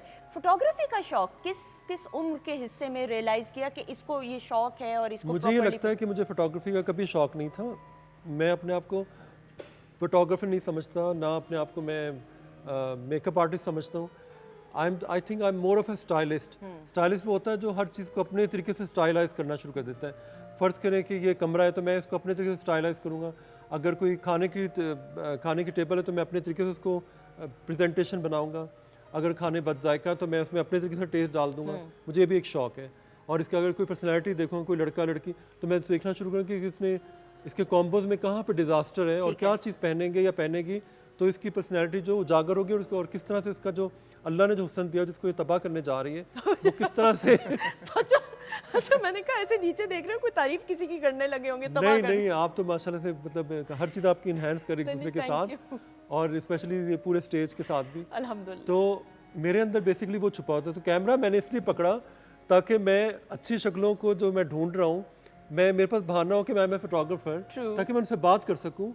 और वो जो हुस्न का पहलू है, वो जो जब आप उसको देखते हैं तो आप एडमायर करते करते करते अल्लाह को महसूस करने लगे थे कि अगर ये इतना हसीन है या हसीन खातून है तो वो बनाने वाला कितना हसीन है। बिल्कुल ऐसा ही है। अच्छा बालाज, ये शक्ल तो खूबसूरत अल्लाह ताला ने दे दी हर इंसान को, लेकिन उसको कैप्चर करवाना भी एक आर्ट है। अब ज़रूरी नहीं, मैंने बड़े बड़े लोग देखे हैं कि जिनको तस्वीर ही नहीं खिंचवानी आती है। ये भी एक पोज होता है, एक पोस्चर होता है। तो आपको क्या लगता है ये कितनी फील्ड मुश्किल है, कितनी आसान है? देखिए, कोई फील्ड आसान या मुश्किल नहीं होता। हर चीज़ के लिए प्रैक्टिस की ज़रूरत होती है। तो जितना आप प्रैक्टिस करेंगे, ख़ुद को ग्रूम करेंगे, उतना आप बेहतर दिखेंगे स्क्रीन पे भी और ऑडियंस में भी, स्टेज में भी, लाइफ में भी। तो ग्रूम करना चाहिए, इंसान को सीखना चाहिए चीज़ें। बिल्कुल ऐसा ही। अच्छा आप एग्री करेंगी, ग्रूम तो साथ साथ बिल्कुल ऐसा ही है, आपने ज़रूरी इनसे है ये वो। सवाल क्यों पूछा? एमी वाले भी कुछ सवाल जरूरी होते हैं। इनके लिए तो ग्रूमिंग यही है ना कि अपनी आवाज़ की क्वालिटी को दिन ब दिन और बेहतर ट्रू, करें। बिल्कुल ऐसा ही है। सबसे फोटोजेनिक आपने किसको पाया खबर? हर वो चेहरा जिसको मैंने डिस्कवर किया, ओके, वो मेरे लिए आज से फोटोजेनिक थे, क्योंकि मैं चलते फिरते लोगों को सिलेक्ट कर लेता हूँ, वहाँ से उठा लेता हूँ। मेरे पास बहुत दुनिया आती है। सबसे पहला चेहरा किसको सिलेक्ट किया? सबसे पहला चेहरा मेरा ख्याल है मेरी नानी थी, जिनके चेहरे पे मैं मेकअप थोपा करता था ओके। जब वो सोई होती थी। और बाद में फिर मुझे मार पड़ती थी। फिर मेरी वालदा ने जब ये सीन देखा कि मेरी लिपस्टिक जो है ख़राब कर रहा है और इस तरह की दीवार, फिर उन्होंने मुझे एक दीवार दे दी, यहाँ पे जो तुमने करना करो, बाकी कमरों को कुछ ना करना। सही। क्या एज थी आपकी तब? 6-7 साल का हुआ। अच्छा ओके, इतनी छोटी सी उम्र में से वो एस्थेटिक सेंस डेवलप हो चुकी हुई थी और हो रही थी। वो अब कई दफ़ा आपकी इंस्पिरेशन आपकी माँ होती है, कई दफ़ा बाप होता है। मेरी वालदा इस तरह की थी कि वो रात को सोई हैं तो सुबह सुबह जल्दी उठ जाती थी, और हम देखते थे पूरे कमरे का हुलिया चेंज हो गया। उनको बस हर वक्त चेंज करने की आदत थी। वो इवन लोगों के घरों में जाती थी तो वो सुबह जब लोग उठते थे तो पूरे घर की सेटिंग चेंज हो जाती। ऐसे होता था। और वो मेरे अंदर भी चीज़ आ गई। ओके, आज भी मैं जब किसी के घर जाता हूँ, अपने आप घर आ में जाइएगा कल मेरे घर, वो टीवी लाउंज की सेटिंग चेंज आप बुलाएं तो सही, फिर देखें क्या होता है। ये लो, ये तो तड़ी ज्यादा है। टीवी लाउंज और हाँ ड्राइंग रूम, ये दो जगह जरा नहीं, change मैं करें। उससे आगे तक चला नहीं जाऊंगा। नहीं आए, अच्छा ओहो कल मैं बिजी हूँ फिर। ऐसा क्या खास छुपा हुआ वहाँ पे? नहीं नहीं, सौ बिस्मिल्लाह। अच्छा पहला कौन सा स्टार है जिसको डिस्कवर किया, जिसका चेहरा क्लिक किया और आपने कहा नहीं ये स्टार बन सकता है या बन सकती है? ज़ारा शेख तो नहीं थी मेरे ख्याल में, ज़ारा शेख तो बाद में आई थी। नहीं, बहुत से लोग आए, मतलब अच्छा इतने सारे लोगों को करते करते करते करते करते करते जब वो सब कुछ गिरा तो पता चला सामने मैं खड़ा हूँ खुद। तो मैंने देखा कि असल में तो स्टार मैं हूँ। मतलब जो स्टार मेकर होता है उससे बड़ी कोई चीज़ नहीं नहीं होती। बिल्कुल ऐसा ही मैं है। अपने आप को स्टार मेकर नहीं कहता। स्टार मैं सिर्फ आइडेंटिफाई करता हूँ कि आइडेंटिफाई कैसे करते हैं? खबर अब आपके सामने कितने बच्चे बच्चियां आते हैं, what does it take to be a good I think model? मुझे अल्लाह ताला ने सलाहियत दी है कि मैं लोगों को उनकी सही प्लेसिंग पे जाके खड़ा करता हूँ या बताता हूँ ठीक है। कि तुम्हारा रास्ता ये नहीं, इधर जाओ। ये कहाँ कूड़ कबाड़ में घुसे हुए। मतलब मुझे कई दफ़ा लगता है किसी को स्कूल कॉलेज में जाना ही नहीं चाहिए, वो उसके पास स्किल होनी चाहिए। तो मैं इस तरह की चीज़ें भी कर रहा होता हूँ, क्योंकि मैंने खुद एजुकेशन छोड़ दी थी, जो एकेडमिक एजुकेशन थी वो बहुत पहले छोड़ दी थी और काफ़ी दफ़ा फेल होने के बाद छोड़ी थी। फिर मैंने डिसाइड किया दिस इज़ नॉट मी, और ना मैं ऐसी क्लास के लिए बनाऊँ जहाँ पे 100 बच्चों को एक बंदा हाँक रहा है। तो मैंने फिर अपने तौर पे एजुकेशन लेना शुरू की। इसीलिए फिर मैंने नयापन मेरे अंदर ये आया कि मैंने जब इतने बच्चों को, बड़ी उम्र के बच्चों को सीधा करने की कोशिश की, उनकी कमियां दूर करने की कोशिश की, तो मुझे एहसास हुआ कि दरख्त और बच्चा बचपन में ही सीधा होता है। वाह। फिर अचानक से मेरी नज़र पड़ी एक बच्चे पर, तो मैंने सोचा अच्छा मैं कहानी यहाँ से शुरू करता हूँ। मुझे क्या क्या प्रॉब्लम फेस करनी पड़ी और क्या एजुकेशन होनी चाहिए थी, तो मैंने ये सोचा कि मैं इसको लैंग्वेजेस सिखाऊंगा, ठीक है। अपनी लोकल लैंग्वेजेस भी और बाहर की भी, और साथ में इसको हाउस कीपिंग सिखाऊंगा, मैनरिज्म सिखाऊंगा और अरबी ज़ुबान सिखाऊंगा, ताकि कुरान इसको समझ आए और 1 महीने में कुरान हिफ्ज़ कर ले। वाह वाह, तो मैं अब वो ये तजर्बे कर रहा हूँ, और मैं नेकी के लिए नहीं कर रहा, मैं अपने चस्के के लिए कर रहा बिल्कुल ठीक है। हूँ। और मैंने 1-2 बच्चे पकड़ना शुरू कर दिए हैं। ठीक है, बिल्कुल एक अपनी सेटिस्फैक्शन भी तो होती है ना बाला। अच्छा, खबर भाई के साथ मैंने ट्रैवल किया है ना, हाँ। तो इनके पास वो विजन है ना, अगर एक बंदा पगड़ी में है और गंदा मैला कुचले कपड़े पहने हुए, लेकिन ये इनको पहचान जाएंगे कि भाई ये टैलेंट है, और उसको ग्रूम करेंगे, आप पहचानेंगे नहीं ये वही बंदा है। वो अगले दिन मेरे घर में सोया होगा यानी आप और उसको वो वहीं रह रहा होगा। बिल्कुल ठीक क्योंकि नज़र आपको एक चीज़ अच्छी नज़र आ रही है, तो आप समझते हैं कि इसकी जो हर चीज़ पे ना चेक एंड बैलेंस रखना पड़ेगा। बिल्कुल। इसको पिंजरे में कैद कर दो तो बेहतर है, क्योंकि कैद उसको वो दे देगी जो आज़ादी नहीं देगी। बिल्कुल, वो पर ट्रेनिंग भी तो होती है ना। अच्छा बालाज, फैमिली का क्या रिस्पॉन्स आता है, मुझे बताएं। हमने तो सुना आप घर से बाहर निकले तो ऑटोग्राफ्स लेना शुरू हो जाते हैं लोग। ऐसा ही है, लेकिन सिर्फ घर से बाहर नहीं, कराची जाना होता है, लाहौर, इस्लामाबाद, अनफॉर्चुनेटली वहाँ भी कुछ फैंस टकरा जाते हैं, तो ठीक है। उनके साथ सेल्फीज का सेशन स्टार्ट हो जाता है थोड़ा। सोशल मीडिया कितना ज़रूरी है आजकल के दौर में? सोशल मीडिया प्लेटफॉर्म की बात करें, इंस्टा की बात करें, यूट्यूब की बात करें। देखिए, सोशल मीडिया तो आजकल समझे लाइफ है। जितने भी हमारे यंगस्टर्स हैं वो पूरा दिन चिमटे रहते हैं फ़ोन्स के साथ, लेकिन अनफॉर्चुनेटली होता ये है कि वो जो है ना, जो उसके पॉजिटिव पहलू है उन पे ज़्यादा फोकस नहीं कर पाते, नेगेटिव चीज़ों की तरफ ज़्यादातर चले जाते हैं। क्योंकि आजकल सोशल मीडिया ऐसा है कि हर बच्चे के हाथ में, हर बूढ़े के, हर जवान के हाथ में होता है, तो ये हम इसे इस तरह से यूटिलाइज़ कर सकते हैं कि ये हमारे लिए जो है ना एक एजुकेशन का सबब बने। जो हमारे बच्चे देख रहे हैं, बच्चियाँ देख रहे हैं, वो ना कि आजकल टिकटॉक का दौर है, आपको पता है, टिकटॉक मैं भी यूज़ करता हूँ, मेरे भी कुछ फॉलोअर्स हैं टिकटॉक पे। मैं लेकिन अब इसकी जो है ना कहानी इस तरह से खोलूँगा कि जिन दिनों कोरोना आया था, तो कोरोना के दिनों में मैंने देखा अपने कुछ मुलाजमीन को, कुछ लोग बच्चों को, कि वो एक ऐप है उस पर नाच कूद रहे थे। ठीक है, वो आपको पता है कौन सी है? ठीक है। हाँ, तो हाँ। वो करते करते कभी डब स्मैश पे लगे, कभी सही, तो सही। मैंने, अब एक ज़माने में पीटीवी में प्रोग्राम चलता है 50-50, ऐसा ही है। तो मैंने उनकी वो चीज़ें चोरी करके अपने तरीके से उनको डायरेक्टर, एज अ डायरेक्टर बनकर उसको मैंने फिल्म बंद किया, और मुझे मज़ा आने लग गया। वहीं करते करते मैं जो उस ऐप में स्क्रॉल करता तो मुझे बड़े बच्चे नज़र आते थे, तो मेरा तो काम था नए नए लोग ढूंढना। वहीं से करते करते करते मैं बलोचिस्तान पहुंच गया। ओके। हालांकि मैं बलोचिस्तान कभी गया नहीं हूँ। ठीक है। वहाँ मैंने 2 भाइयों को देखा कि अपने वो बलोची अटायर में उस तरह पगड़ियाँ और चीज़ें पहनकर cultural वो आप स्लो मोशन में चलते हुए आ रहे हैं ऐसे, तो मैंने कहा ये देखो इनकी हाइट कितनी अच्छी है, तो इसका मतलब है ये वो सूबा है जहाँ बहुत कुछ है और अनडिस्कवर्ड है, ऐसा ही है। तो मुझे इस तरफ घुसना चाहिए। हाँ। तो सोशल मीडिया का ये किरदार था कि वो आप उसके थ्रू दुनिया में कहीं भी जाकर अपनी मर्जी की चीज़ें निकाल लेते हैं। बिल्कुल। अब मेरे पास जितना टैलेंट आ रहा है वो सारा सोशल मीडिया के थ्रू आ रहा है। ये भी साहब वहीं से आए, इसका भाई भी आया, और भाई की माशाल्लाह से उससे भी ज़्यादा फ़ैन फॉलोइंग है। तो मैंने इनको यहाँ बुलाया, तो ये मेरे पास आए, और फिर ऐसा ऐसा ये एक तरह से मेरी फैमिली का हिस्सा बन गए। तो जो क्योंकि मैं उस्तादों की तरह हूँ, मेरे सब बच्चे जो आते हैं वो शागिर्द होते हैं, बिल्कुल। और मेरी इस बातें सुनते हैं, तो माशाल्लाह से इनकी पेरेंट्स ने इतनी अच्छी तरबियत की कि इन्होंने मेरी हर बात को फॉलो किया। डांटा तो नहीं, आने डांटते हैं? डांटता तो मैं खैर डांटते हूँ, आप हैं। मार भी पड़ जाती सुने है। आप कहीं और चले जाते हैं डांटते हुए, कहाँ जाते हैं? मैं डांटते तो हंस रही है। आपने नहीं मैं देखा डांटते हुए अपना गुस्सा ठंडा करने के लिए घुस जाता हूँ कि मैं ज़रा काम डाउन हो जाऊँ, क्योंकि उसका नुकसान मुझे ज़्यादा होता है। ठीक है। जाहिर आपके पट्टे पर खिंच जाते हैं। अच्छा, अब आपको अब रियलाइज होना शुरू हो गया है ना? मैं अब कोशिश अपना करता हूँ, नुकसान ज्यादा होता हाँ है। मैं अपना नुकसान ज़्यादा होता है, अगले का कोई नुकसान नहीं होता। अगला आपको पहली डांट कब पड़ी है इनसे, मुझे बताएं। रोज़ ही पड़ती है 10 मिनट पहले। 10 मिनट पहले, बिल्कुल। लेकिन बात ये कि जो आपके उस्ताद होते हैं या मेंटोर्स होते हैं, वो उनकी डांट अच्छी बात है, उस डांट से आप सीखते हैं, वो भी एक सीखने का अमल है। और बड़ी खुशकिस्मत वो लोग होते हैं, अफशा भी एग्री करेंगी, जी, कि बिल्कुल जो अपने ऐसे बड़ों से सीखें। तो क्या ऐसी ही हुआ? चीज़ है, ऐसी ही बात है कि लेकिन बलूचिस्तान इतना बड़ा सूबा है, वहाँ पे इतने ट्रेजर है, मादनियात हैं, और वहाँ के पहाड़, वहाँ की चीज़ें जो मैं इन बच्चों के उस ऐप्स के थ्रू देखता रहता हूँ। अब तो मेरा दिल करता है मैं जाऊँ और वहाँ से बोरा भर के टैलेंट का उठा लाऊँ, और वहाँ के लोगों को मौका दूँ, क्योंकि उनके दिमागों में कहीं ना कहीं कॉम्प्लेक्स बैठ गया हो कि हमें लोग आगे नहीं करते, आगे नहीं आप करते। एक चक्कर हज़ारा में भी फिर लगा लें। हाँ, हज़ारा से भी लोग आ रहे हैं, मुल्तान से आ वहाँ रहे हैं पर भी एबटाबाद। कुछ नहीं है ना, कुछ भी। मैं अभी थोड़ी देर पहले ये डिस्कस कर रही थी कि उधर भी कुछ नहीं है। हम कोई मैंने मतलब यकीन मौका नहीं करें मिलता इन लोगों ऐप्स के थ्रू बड़ी बड़ी जगहों से टैलेंट निकाला है, सिर्फ मॉडल ही नहीं, सिंगर्स भी, इतने सारे, हाँ। मतलब वो कई नाचने कूदने वाले लोग भी थे, वो भी निकाले, फिर कैसे जो खाने बड़े अच्छे बना रही थी, फिर फोटोग्राफर निकाले, वहाँ से फोटोशॉप वाले निकाले, हर तरह के लोग पकड़े। बल्कि हम अपने प्रोग्राम के जरिए ये ज़रूर मैसेज देना चाहेंगे, और हम हमेशा कहते हैं कि जी आप में अगर कोई टैलेंट है तो please let us know. Pakistan television network का ये प्लेटफॉर्म हाजिर है और हम कनेक्ट करवाएंगे आपको खबर रियाज से और जितने बड़े बड़े मेंटोर्स हैं। अगर आप समझते हैं आप फोटोग्राफर बनना चाहते हैं, you want to become a model, actor, singer, writer, आप शायर हैं, शायरी का शौक है, मैं कहती हूँ कुकिंग का भी शौक हो, क्यों नहीं, कोई भी आपके अंदर टैलेंट है, आप हमसे रब्ता कीजिएगा और हम कंसर्न लोगों के साथ आपका कनेक्शन प्लेसिंग करवाएंगे कर देंगे। इंशाल्लाह। बिल्कुल। अच्छा, फिर उसके बाद वो जब ये बच्चे मेरे घर आए तो एक तमाशा लग गया, मेरे गेट के बाहर लोगों का मतलब रश हजूम लगना लग शुरू हो गया, गया ठीक है। कि जी वो आपके घर वो आए हुए हैं, और लड़कियां लड़के यूनिवर्सिटियों से चले आ रहे हैं, आ रहे हैं, आ रहे हैं, आ रहे हैं, और मैं सोचूं अच्छा मैं तो फिर कुछ भी नहीं हूँ, असल तो ये लोग हैं। बिल्कुल ऐसा ही है, ऐसा ही है। लेकिन ये भी अल्लाह ताला का खास करम है कि आप कितने लोग और बगैर किसी उसके गर्ज के लेकिन खबर मैंने इनको रियासत- ये समझाया कि आप लोगों की जगह ये है, आप लोग मॉडलिंग में आए, आप लोग एक्टिंग में आए। अभी जैसे ये एक्टिंग के लिए स्पीच थेरेपी अपनी करें, जाहिर है एक लहजा आ जाता ऐसा है ही है। इलाके का, तो वो आगे ड्रामे शुरू हो रहे हैं तो उसमें मेरे साथ काफ़ी लोग होते हैं जो हेल्प आउट कर रहे होते हैं। बिल्कुल, ये बहुत बड़ी अच्छी बात है, पूरा एक प्रोसेस होता है।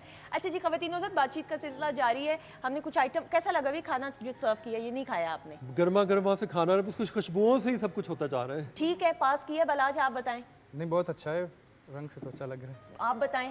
जी जी, बहुत अच्छा, बहुत अमेजिंग। अभी इसकी रेसिपी कुछ ही देर में जानेंगे, लेकिन अगर आपकी लेकिन आवाज़ वहाँ पर कोई जो चावलों से घूमती कोई चीज़ नजर आई, वो मुझे दिल करा उसको चखूं। क्या है वो भी अभी थोड़ी देर में मैं उधर आती हूँ। अनम, क्या है ये? कीमे वाली बिरयानी बनाई है आज वाह, ये कब हुआ? ये तुमने बताया था अभी शुरू में? हुआ है। ओहो, अच्छा। देखें, बहुत सारी बातें बता भी रहे होते हैं, लेकिन ये मेरे कान में भी लगी है, मैं ये भी सुन रही होती, तो मैं इंसान हूँ, प्लीज़ ये आपने पहले भूलना नहीं है। अच्छा जी, इस रेसिपी की तरफ भी बढ़ेंगे, लेकिन उससे पहले जी आपकी आवाज़ में, अफशा की आवाज़ में लाइव सिंगिंग क्या सुनाएंगी? सराइकी सॉन्ग, जैसे कि मैं ज़्यादा सराइकी गाती अरे हूँ, तो सराइकी प्लीज़ song। आइएगा, बहुत एक खूबसूरत ज़बान, मीठी जुबान है। बहुत मीठी ज़बान, आ जाइएगा, बहुत सारी क्लैप।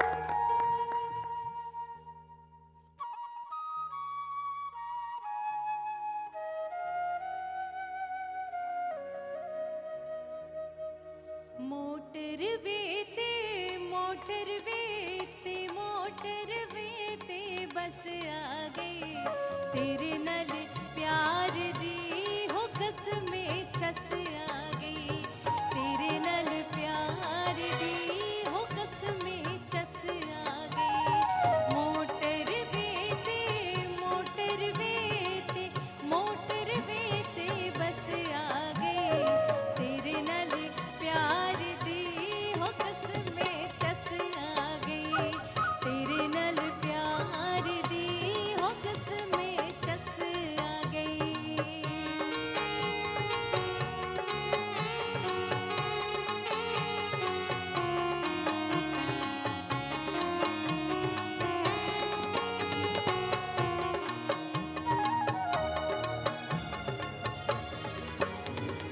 ढोल दुबई छू ढोल दुबई छू ढोल दुबई छू आया है सारा नलू सोना में यार बनाया है सारा नलू सोना में यार बनाया है।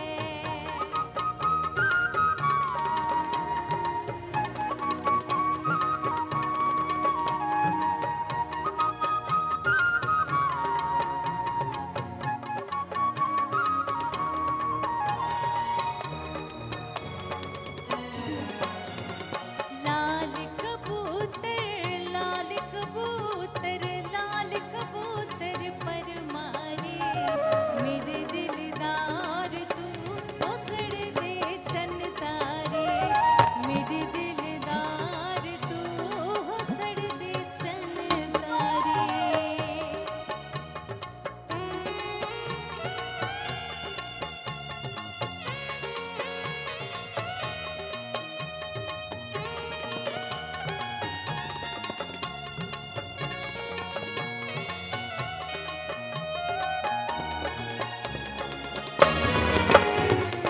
यूके चलिए यूके चलिए यूके चलिए अजमाया चिड़ नल के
जी ख़वातीन औज़ात खुश आमदीद, welcome back once again. A very clean presentation, शाबाश। मैं जब भी किचन के सेगमेंट में आती हूँ तो सबसे पहले मैं देखती हूँ कि प्रेजेंटेशन कैसी है। कहीं पे भी मुझे कोई वो नज़र नहीं आ रहा कि मैं कहूँ कि मैंने प्रोग्राम के आगाज़ में सफाई का आप बहुत ख्याल रखती हैं, शाबाश। आधे नंबर तो यही मिल गए भाई। अच्छा जी, अब ये क्या बना है कीमे वाला? अच्छा, आज हमने बेसिकली बनाए थे नूडल कबाब बनाए थे और साथ में मैंने बनाई थी कीमे वाली बिरयानी। तो सबसे पहले मैं आपको नूडल कबाब की रेसिपी बता देती हूँ। उसके लिए सिंपल कीमा लिया था मैंने 1/2 kg के करीब। नूडल्स जो भी इंस्टेंट नूडल्स होती हैं वो लेके तकरीबन 4 to 5 पैकेट्स लेके उनको बॉईल कर लिया। थोड़ा सा ज़्यादा बॉईल करना है उनको। उसमें 2 से 3 एग्स जाएंगे, उसमें जो नूडल्स का टेस्ट मेकर होता है वो जाएगा, साथ में उसके अंदर थोड़ा सा नमक जाएगा, कुटी हुई लाल मिर्चें, काली मिर्चें डालकर अच्छी तरीके से उसको मिक्स कर लेना है। मिक्स करके जो है आपने चम्मच की हेल्प से जो है उनको आप इनको डीप फ्राई भी कर सकते हैं, इनको शैलो फ्राई भी कर सकते हैं और इनको बेक भी कर सकते हैं। तो तीनों ऑप्शंस आपके पास अवेलेबल। उसके बाद आ जाती है जो हमारी कीमे वाली बिरयानी है। उसके लिए कीमा मैंने तकरीबन 1 kg के करीब लिया है। 2 से 3 प्याज हैं जिनको मैंने गोल्डन फ्राई कर लिया था। उसके अंदर मैंने साबुत गरम मसाला ऐड किया है, जिंजर गार्लिक पेस्ट ऐड किया, कीमा ऐड किया, अच्छी तरीके से उसको कुक किया। टमाटर डाले, नमक डाला, लाल मिर्च पाउडर डाला, कुटी हुई लाल मिर्च डाली। अच्छा, थोड़ा सा मैंने इसके अंदर जो है बिरयानी मसाला भी ऐड ऑन किया है। उसके बाद जब ये सारा मसाला बिल्कुल रेडी हो जाएगा तो उसके बाद हम 1 कप के करीब इसके अंदर दही डालेंगे। दही डालकर इसको पकने के लिए छोड़ देंगे। जब दही का पानी बिल्कुल ड्राई हो जाएगा, ऑयल ऊपर आ जाएगा, तो हम अपने कीमे को अलग साइड पे रख देंगे। उसके बाद राइस बॉईल करेंगे, जो कि एक कनी छोड़ देते हैं राइस की। 1 लेयर राइस रखेंगे, उसके ऊपर कीमा डालेंगे, हरा धनिया, पुदीना, लेमन के स्लाइसेस और हरी मिर्चें डालकर जो है ऊपर से दोबारा राइस रख के उसका दम लगा देंगे। ठीक है, और लेयर बाय लेयर जी, होगा। लेयर बाय अच्छा, ये मैंने प्लेट और वो इसलिए निकाला कि प्लीज खबर रियाज साहब के लिए भी डाल दीजिएगा। चम्मच आप देख लीजिएगा, फिर मैं देती हूँ। जी, जी, ये जी। सारा कुछ। अच्छा, ये मुझे याद है खबर, बचपन में वो उबले हुए चावल होते थे ना, कीमा मिक्स करके तो कीमे वाले चावल खुद ही बना दिए। इसका मजा ही कुछ और होता है भाई। मैं तो देसी खाना उस अगर मेरे सामने आप मुझसे पूछे ना तो मैं कहती हूँ बगैर चावल और रोटी के मैं खाने को खाना ही नहीं समझती हूँ। उससे पेट नहीं भरेगा आपका, क्या कहेंगे? हाँ, वो बस जुबान में जो चीज़ चस्के के तौर पे लगी हुई है ना, ऐसा ही है। बालाच, कोयटा की बात करें, बलूचिस्तान की बात करें, कुजीन्स इतनी मज़े की होती हैं और बड़ी मेहनत के साथ बनाई जाती हैं। थोड़ा सा बताइएगा क्या क्या स्पेशलिटीज़ हैं? बलूचिस्तान में तो कड्डी कबाब बहुत शौक से बनाया जाता है और खाया जाता है। कड्डी कबाब, सजी, चांप, वहाँ पे सारे शौकीन होते हैं गोश्त के और बकरों के, तो वही बनाया जाता है वहाँ पे ज़्यादातर। ऐसा ही है। और हरीपुर के क्या हालात हैं भाई? वहाँ पर भी इसी तरह की डिश, क्योंकि हरीपुर KPK में आता है और वहाँ पठानों की डिशेज ही ज़्यादा और होती लाहौर हैं का तो जो- फिर बहुत ही बुरा हाल है। अच्छा, वैसे आप फूड हब में जब बैठे भूख लगे तो प्लेटें भी खा जाते हैं। प्लेटें भी खा भाई। और सबसे बेस्ट होता है शादी पे जो जज्बाती लोग हुए होते हैं, वो सारा फैशन निकल जाता है मैंने भाई। टेबलों के नीचे घुसते हुए लोगों को देखा है। अच्छा, मैंने लिटरली विटनेस किया हुआ है। अटैक अटैक तो है ही है। वो जो फिजी ड्रिंक्स होती हैं हर तरह की, अगर 3 तरह की हैं तो 3 तरह की अपनी टेबल पे रखिए भाई। कहाँ भागी जा रही हैं? पी लेंगे आप। मतलब क्या इतना मस्त है। लेकिन हम बड़े जज्बाती हैं खाने के मामले में, और ये बात माइंड भी कर सकते हैं लोग, लेकिन भाई खाने के बगैर जिंदगी का मजा भी नहीं है, ये भी बात है। बट यूर अ गुड और कुक। कोई एंटरटेनमेंट भी तो नहीं है। एंटरटेनमेंट, हाँ, but you're a good cook as well, right? Yes I am. क्या बनाते हैं सबसे बेहतरीन? अरबी खाने, ओह, अरबी खाने, कॉन्टिनेंटल और हरीसा बहुत अच्छा बनाता हूँ मैं। ओके। बहुत सारी कश्मीरी औरतों के पीछे पढ़ते उनसे सीखा, देखा, फिर अपने स्टाइल से बनाया। और हरीसा बेसिकली अरबिक है खाना, अरबी है। अरबी है, ईरानी भी है, कह सकते हैं इसको। ठीक है। फिर हमारे लोगों ने उसको जरा मिर्च मसाले डाल के कुछ और बना दिया। हाँ, जिस तरह हम चाइनीज, अपना देसी चाइनीज, आप असल चाइनीज खाने जाएं तो आप परेशान हो जाएंगे। वो ये वाला नहीं होता, वो तो शायद बुखार- खाए भी ना, हाँ। उसमें तो स्मेल आपको इतनी नहीं खाए आएगी, जाते नहीं खाएगा। यहाँ तो जिस रेस्टोरेंट पे आप चले जाए, चाइनीज पूछे सिर्फ मसालों से भरे हुए। मसाला। मैं टर्किश रेस्टोरेंट जाता हूँ तो पता चलता है उसमें मसाले डाले हुए हैं। मसाला। ईरानी रेस्टोरेंट जाता तो उसमें मसाले डाले हुए हैं। जहाँ भी जाए मसाले। ऐसा ही नहीं, लेकिन भाई हमारे मसालों की खिलाफ मैं एक पाकिस्तानी ग्लास को सुनूंगी। टेस्ट नहीं आता ना अपने टेस्ट मसालों के जब तक लाल मिर्च ना हो। अच्छा, मेरे जब तक खाने हरा- में ये मसला होता है कि मसालों से ज़्यादा मैं टेस्ट पे तवज्जो देता हूँ कि टेस्ट आना चाहिए। चाहे आजकल मैं खाने बना रहा हूँ विदाउट स्पाइसेस, टेस्ट कैसे लाना है वो, तो इसका मतलब मैं फ्रांस में की चला गया हूँ। रियली? अच्छा, अमेरिका के अंदर भी जो देसी चाइनीज है उसमें फॉरेनर्स आते हैं, ट्राई करते हैं, खाते हैं, और जिनको एक दफा चस्का लग जाए या वो हो जाए तो वो फिर नहीं छोड़ते हैं मैं उसको। पाए भी बड़े अच्छे बनाता हूँ। रियली? तो कब बुला रहे हैं फिर? जब कहो। बस ठीक है, हम इतवार को आ जाएंगे फिर। ठीक है, दोपहर कोई कुर्बानी कितने बजे लेकिन मैं आती है? एक चीज़ की तारीफ करूँगा, आपके लोग यहाँ सजिंदे जो बैठे हुए हैं, उसमें बांसुरी की आवाज़ ऐसे गूंजी, उसने मुझे उड़ा के रख दिया। मेरे ख्याल उनके लिए ताली बजनी अकमल चाहिए। कादरी साहब है भाई, और फिर जो तबले बज रहे हैं अकमल कादरी साहब तो माशाल्लाह इंटरनेशनली रेनाउंड हैं और हमारे सारे जो हैं ऑर्केस्ट्रा मेंबर्स, फिर इकबाल भाई की भी बात करें, जग्गू भाई हैं, शहजाद भाई हैं, मैं सॉरी तबले वाले भाई का भूल जाती हूँ, शाहिद भाई हैं, ये सारे, और इकबाल भाई का तो साथ मैडम के दौर से है पाकिस्तान टेलीविजन नेटवर्क, तो बहुत और सारी ये भी बहुत रेयर है कि कोई खातून जो इतने अरसे बाद में देख रहा हूँ कि कीमे वाली बिरयानी बना रही है। किधर है भाई कीमे वाली बिरयानी, खावर को भी दे दें साथ साथ, वैसे तो देगचा भर के साथ ही भेज दें। प्लीज ले आए अनम जल्दी से। अच्छा बालाज से भी साथ साथ मैं पूछूंगी, बालाज मुझे ये जरूर बताइए, इधर से आ जाना, कि वीलॉग्स आप बनाते हैं ऑब्वियसली ट्रैवलिंग के हवाले से, सो थोड़ा सा बताइएगा किस नौयत की होती हैं वीडियोस? वीडियोस में बेसिकली ट्रैवलिंग की बनाता हूँ जहाँ पे ब्यूटीफुल डेस्टिनेशंस हैं। मेरा एम ये था कि बलूचिस्तान को एक्सप्लोर करूँ, क्योंकि वहाँ पे आपको पता है इतना मीडिया नहीं है, इतने लोग वहाँ पे जो है ना सोशल मीडिया यूज़ नहीं करते, और हमारे पाकिस्तान में जितने लोग हैं उनको पता नहीं होता बलूचिस्तान के बारे में, वहाँ की ब्यूटी के बारे में, वहाँ पे जितने आपके पिकनिक स्पॉट्स हैं, जितने टूरिज्म के स्पॉट्स हैं, तो वो सोच था मेरा माइंड में, तो वो मैं करता गया और जहाँ वहाँ पे एक है पीर गैब के नाम से बड़ा ही प्यारा एक डेस्टिनेशन है, आबशार है, पानी आ रहा होता है पहाड़ के बीच में से, और उसके अलावा मुल्ला चुट्टोक है, ज़ियारत का तो पता होगा सबको।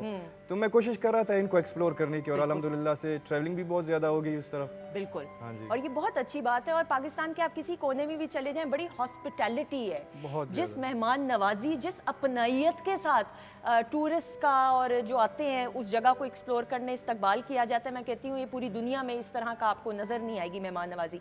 अच्छा खावर, अब क्या फ्यूचर प्लान्स तो नहीं मैं पूछूंगी, क्योंकि मुझे लगता है आप you go with the planning में फ्लो। तो कोई भी चीज़ नहीं होती, जो सामने आता है बस वही होता हाँ है। वही ना, देखे मैंने पहले ही कह दिया, you go with the flow. So what's coming up, what's new, क्या प्लान?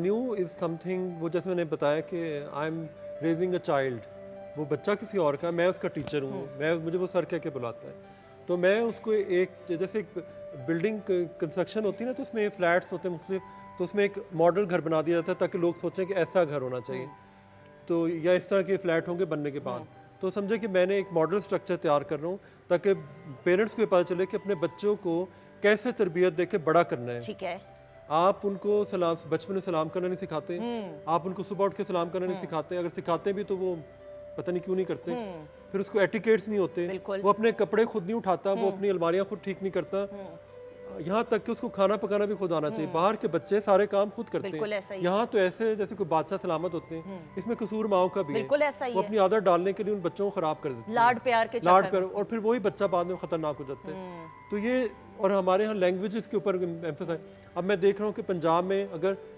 पश्तो स्पीकिंग लोग आए तो अपने बच्चों के साथ वो जुबान ही नहीं बोल रहे, बिल्कुल ऐसा ही है, और अब उर्दू बोल रहे हैं, अपनी जुबान को रिस्पेक्ट देनी चाहिए। ऐसा ही है। मैं अपनी बेटी की बात करूं, अनुषे की 8 साल की है माशाल्लाह, अब मैं अक्सर उसको कहती हूँ बेटी ये हेलो क्या है भाई, आपने सलाम करना है, सलाम का खुदा हाफिज करना है, और सबसे पहले आपने पहल करनी है, ये आपकी खुशकिस्मती है। मैं आपको बड़ी इंटरेस्टिंग एक बात करूँ, मैं अपनी बेटी को स्कूल पिक करने के लिए खबर मैं रोज़ खुद जाती हूँ, क्योंकि अल्लाह ताला जब औलाद देता है, ये माँ जो है, माँ के कदमों तले जन्नत ऐसे ही नहीं है, ये बड़ी अपने आप ज़ात की नफ़ी करके, और ये कोई जबरन नहीं आप करते, आपकी ख्वाहिश होती है। औलाद के मामले में माँ या बाप का जज्बा ही कुछ और होता है।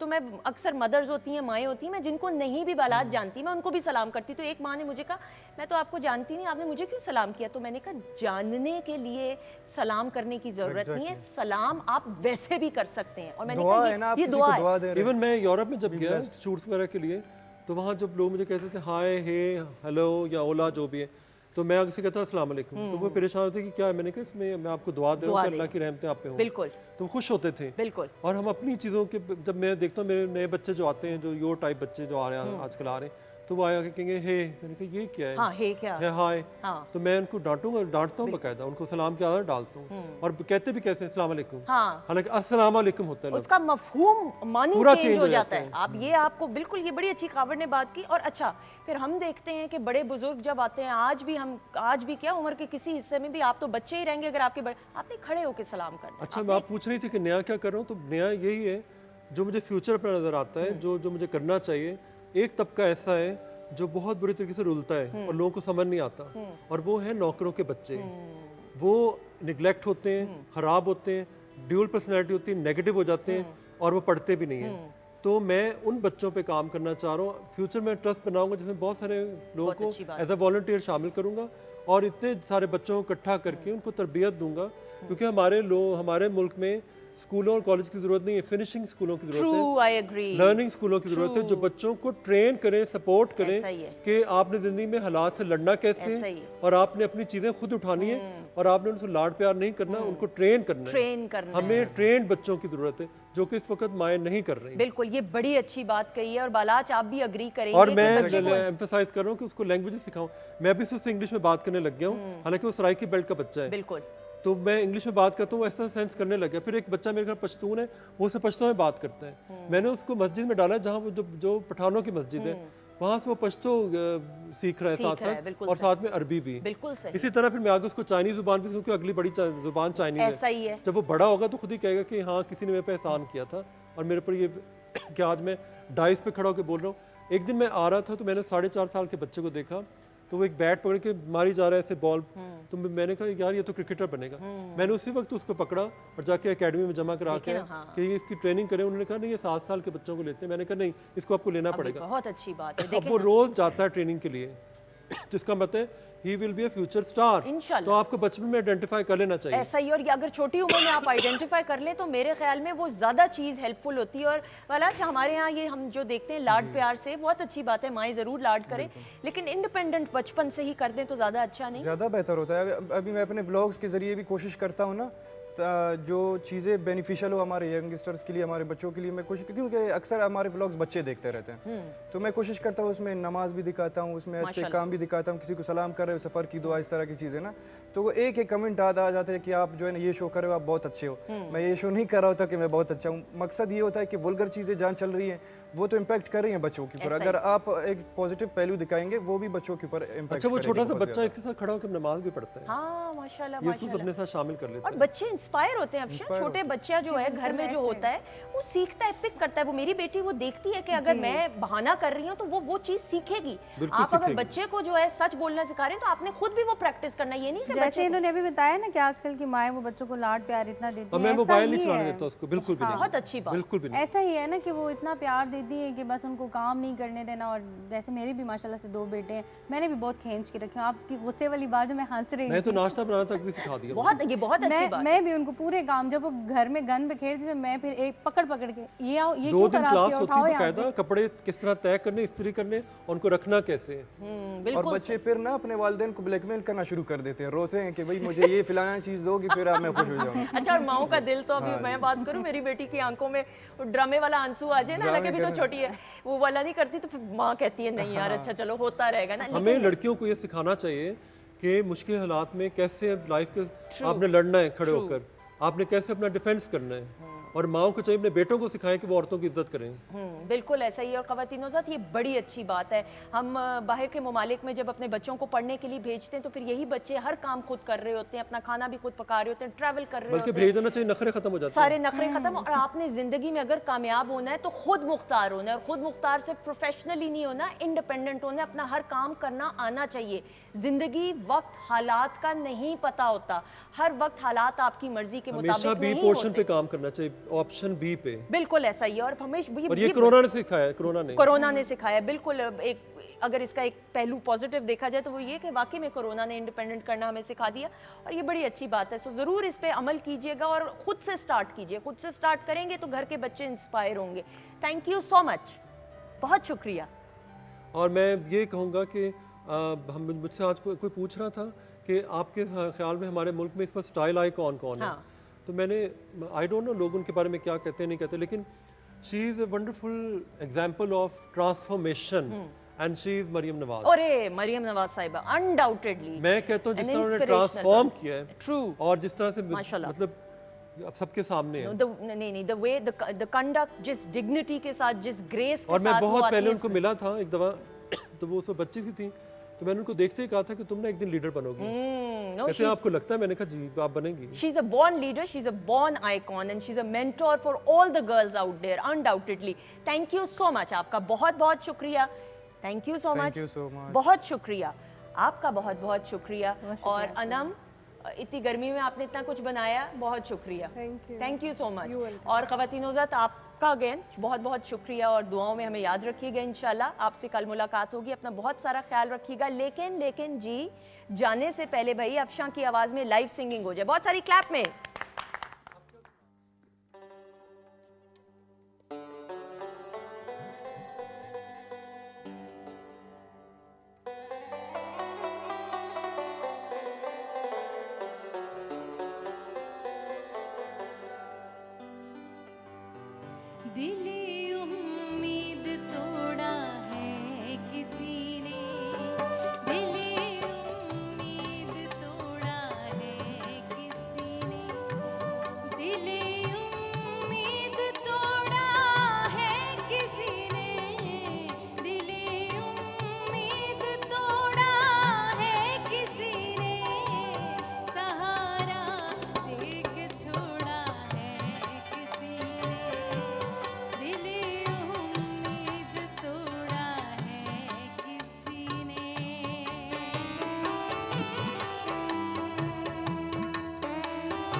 टूटा दिल भी जोड़ा है किसी ने, दिल उम्मीद तोड़ा है किसी ने।